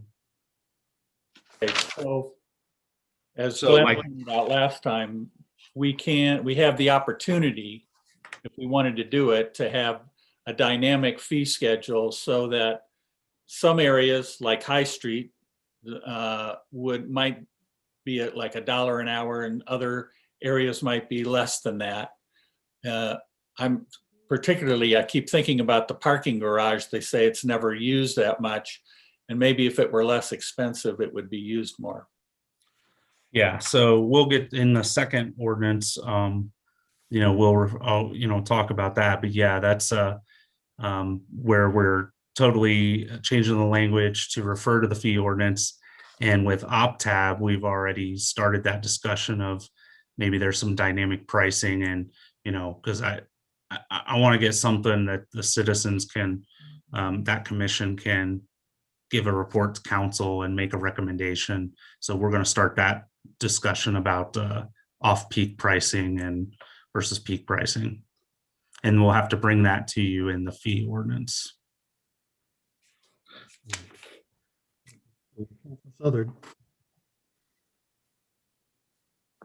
So all this ordinance is doing is extending the hours by 2 hours, so that it's to 8 p.m. instead of 6 p.m.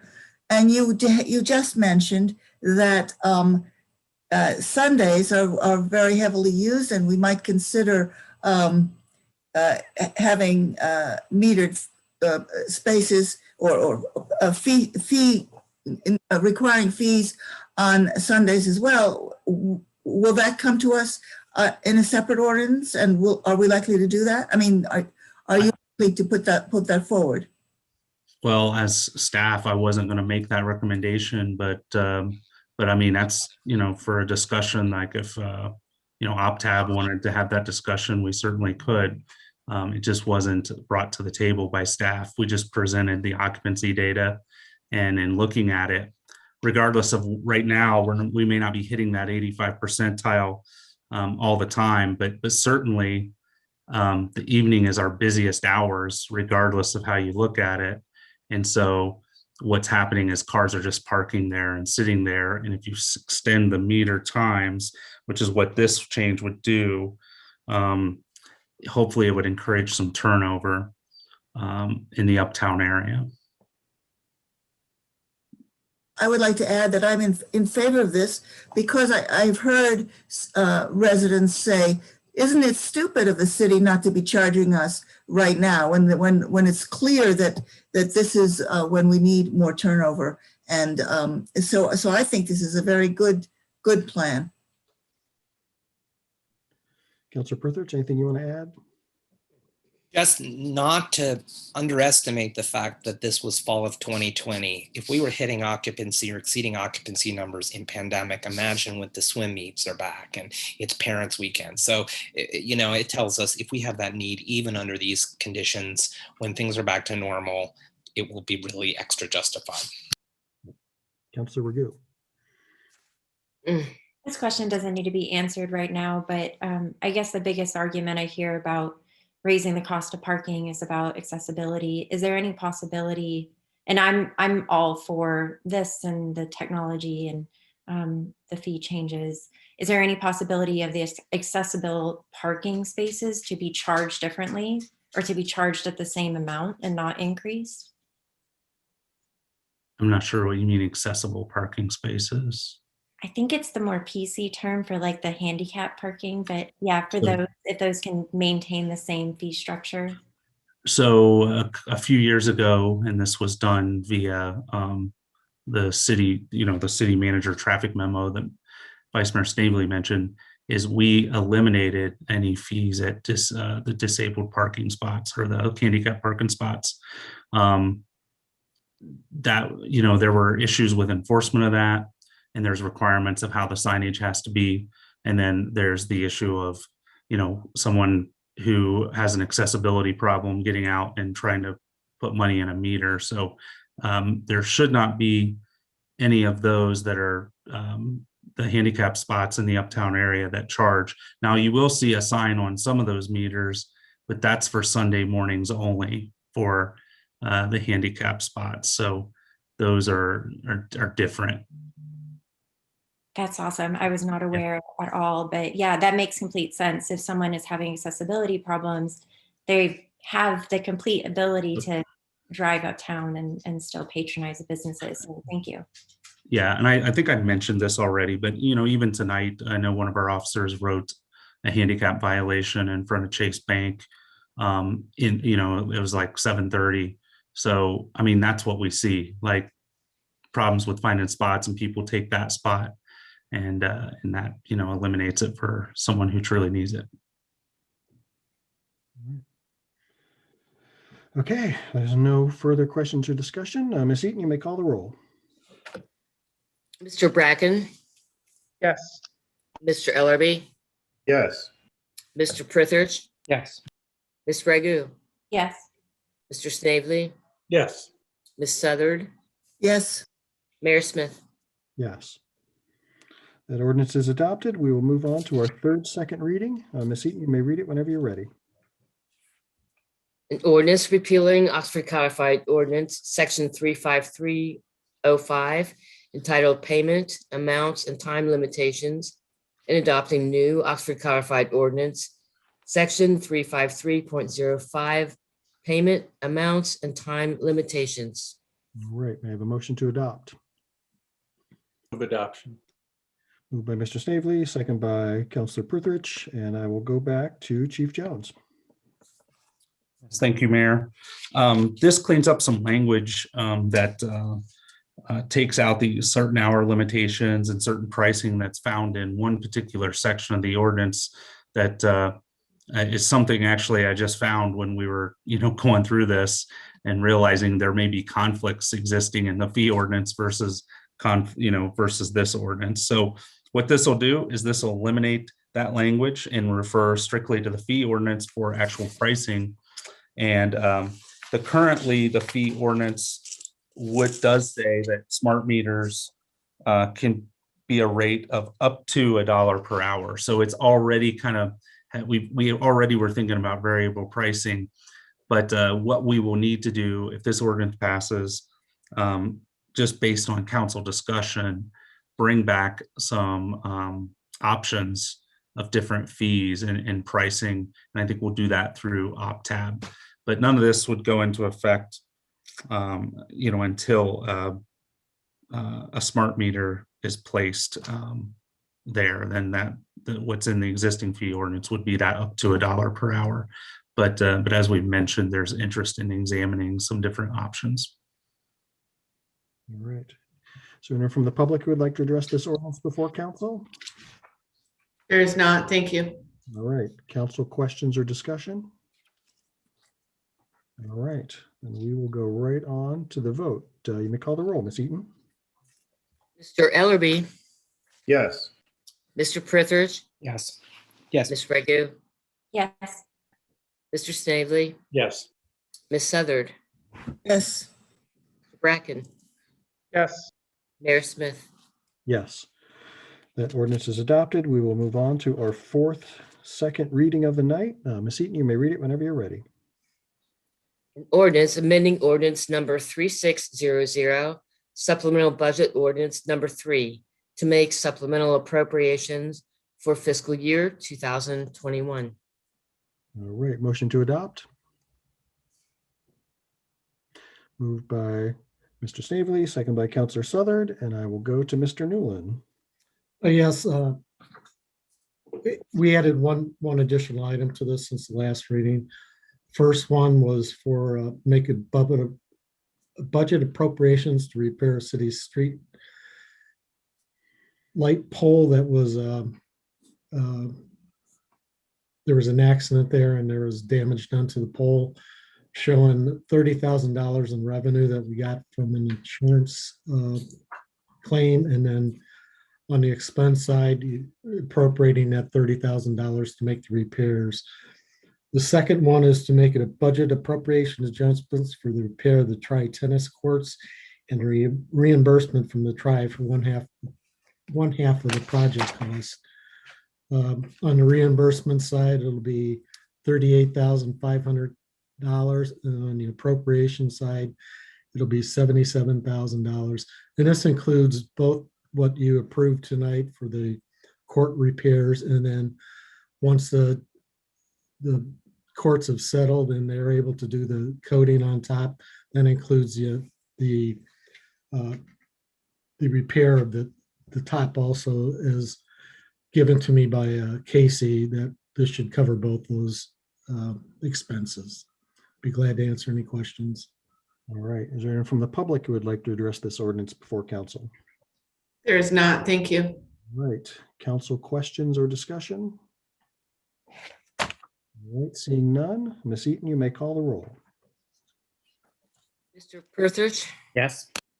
Ms. Regu, Yes. Mr. Snavely, Yes. Ms. Southard, Yes. Mr. Bracken, Yes. Mr. Ellerby, Yes. Mayor Smith. Yes. Thank you. This is adopted. All right, we'll move on to announcements and communications. And I just want to make sure it's about, we have about 15 minutes, I believe, before the Zoom meeting stops. So I'll turn it over to Mr. Elliott. I believe he had something he wanted to go over real quick. You're muted, Doug.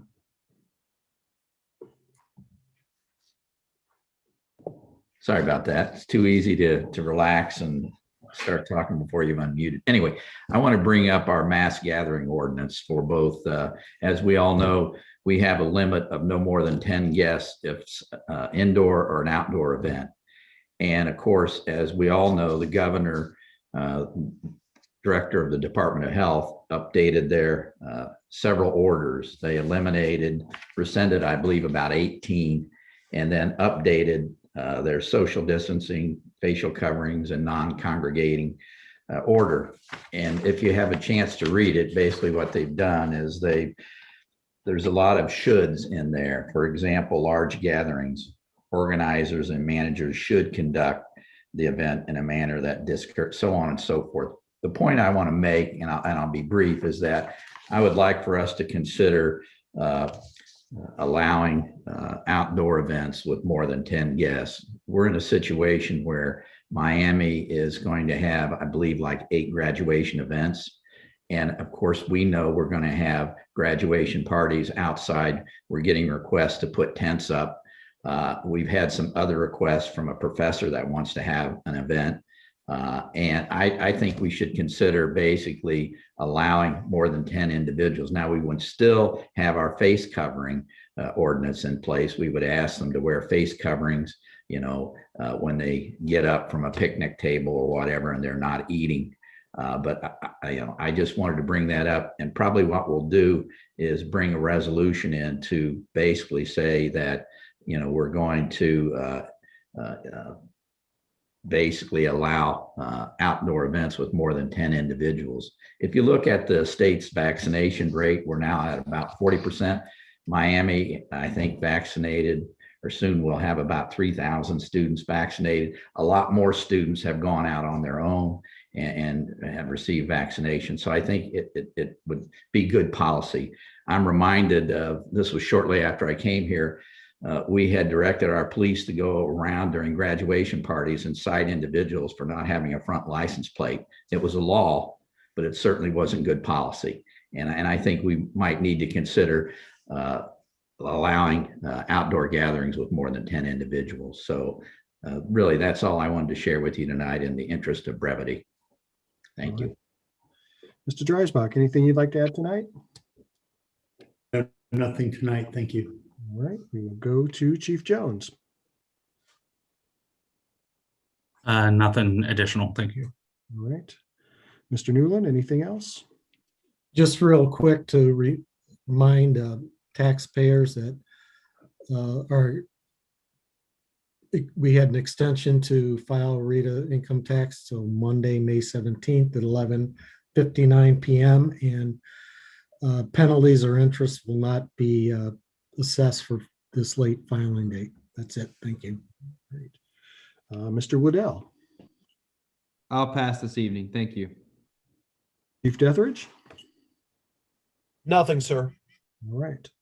Assistant City Manager Green. Nothing this evening. Thank you. All right. Mr. Perry. Nothing further. Thank you, Mayor. All right. Ms. Eaton. Nothing tonight. Thank you. Anything from the Law Director, Mr. Kennard? Very briefly, I have permission from my daughter, and I can't think of a better group to tell this to. She's given me permission to say she's going to Miami in the fall. It was an ordeal.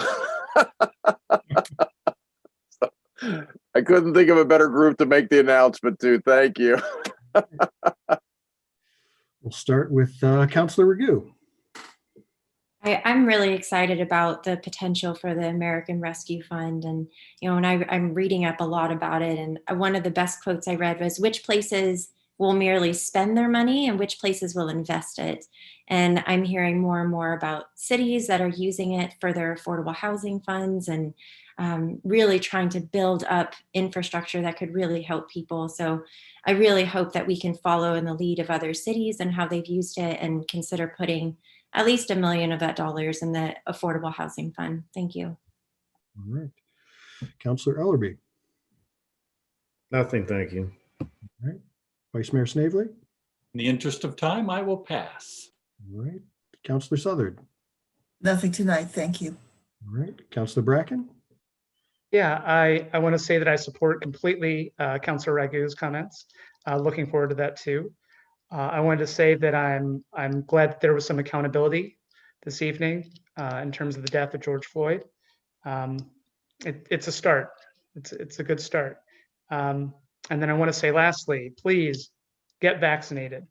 A lot of the decisions we're going to be making will depend on that for all our safety going forward. And hopefully we can start opening up things, but we need to get vaccinated. Butler County was at about 35% last I checked. Get vaccinated, please. Thanks. All right. Councilor Prithridge. Nothing tonight. All right. I just have one quick announcement. This Saturday, there will be a drug take back by the Coalition for Healthy Communities at the Tri from 10 to 2. So take your unused medications there and dispose of them safely. So with that, may I have a motion to adjourn? So moved. Second by Mr. Prithridge. Oh, wait. You want to say something, Mr. Ellie? You're just waiting. No, I'm sorry. I'm getting a little sleepy here. I'm just waiting to buy before everybody voted. All right. Pardon me. Call the roll so we may adjourn. Ms. Ragu, Yes. Mr. Snavely, Yes. Ms. Southard, Yes. Mr. Bracken, Yes. Mr. Ellerby, Yes. Mr. Prither, Yes. Mayor Smith. Yes. All right.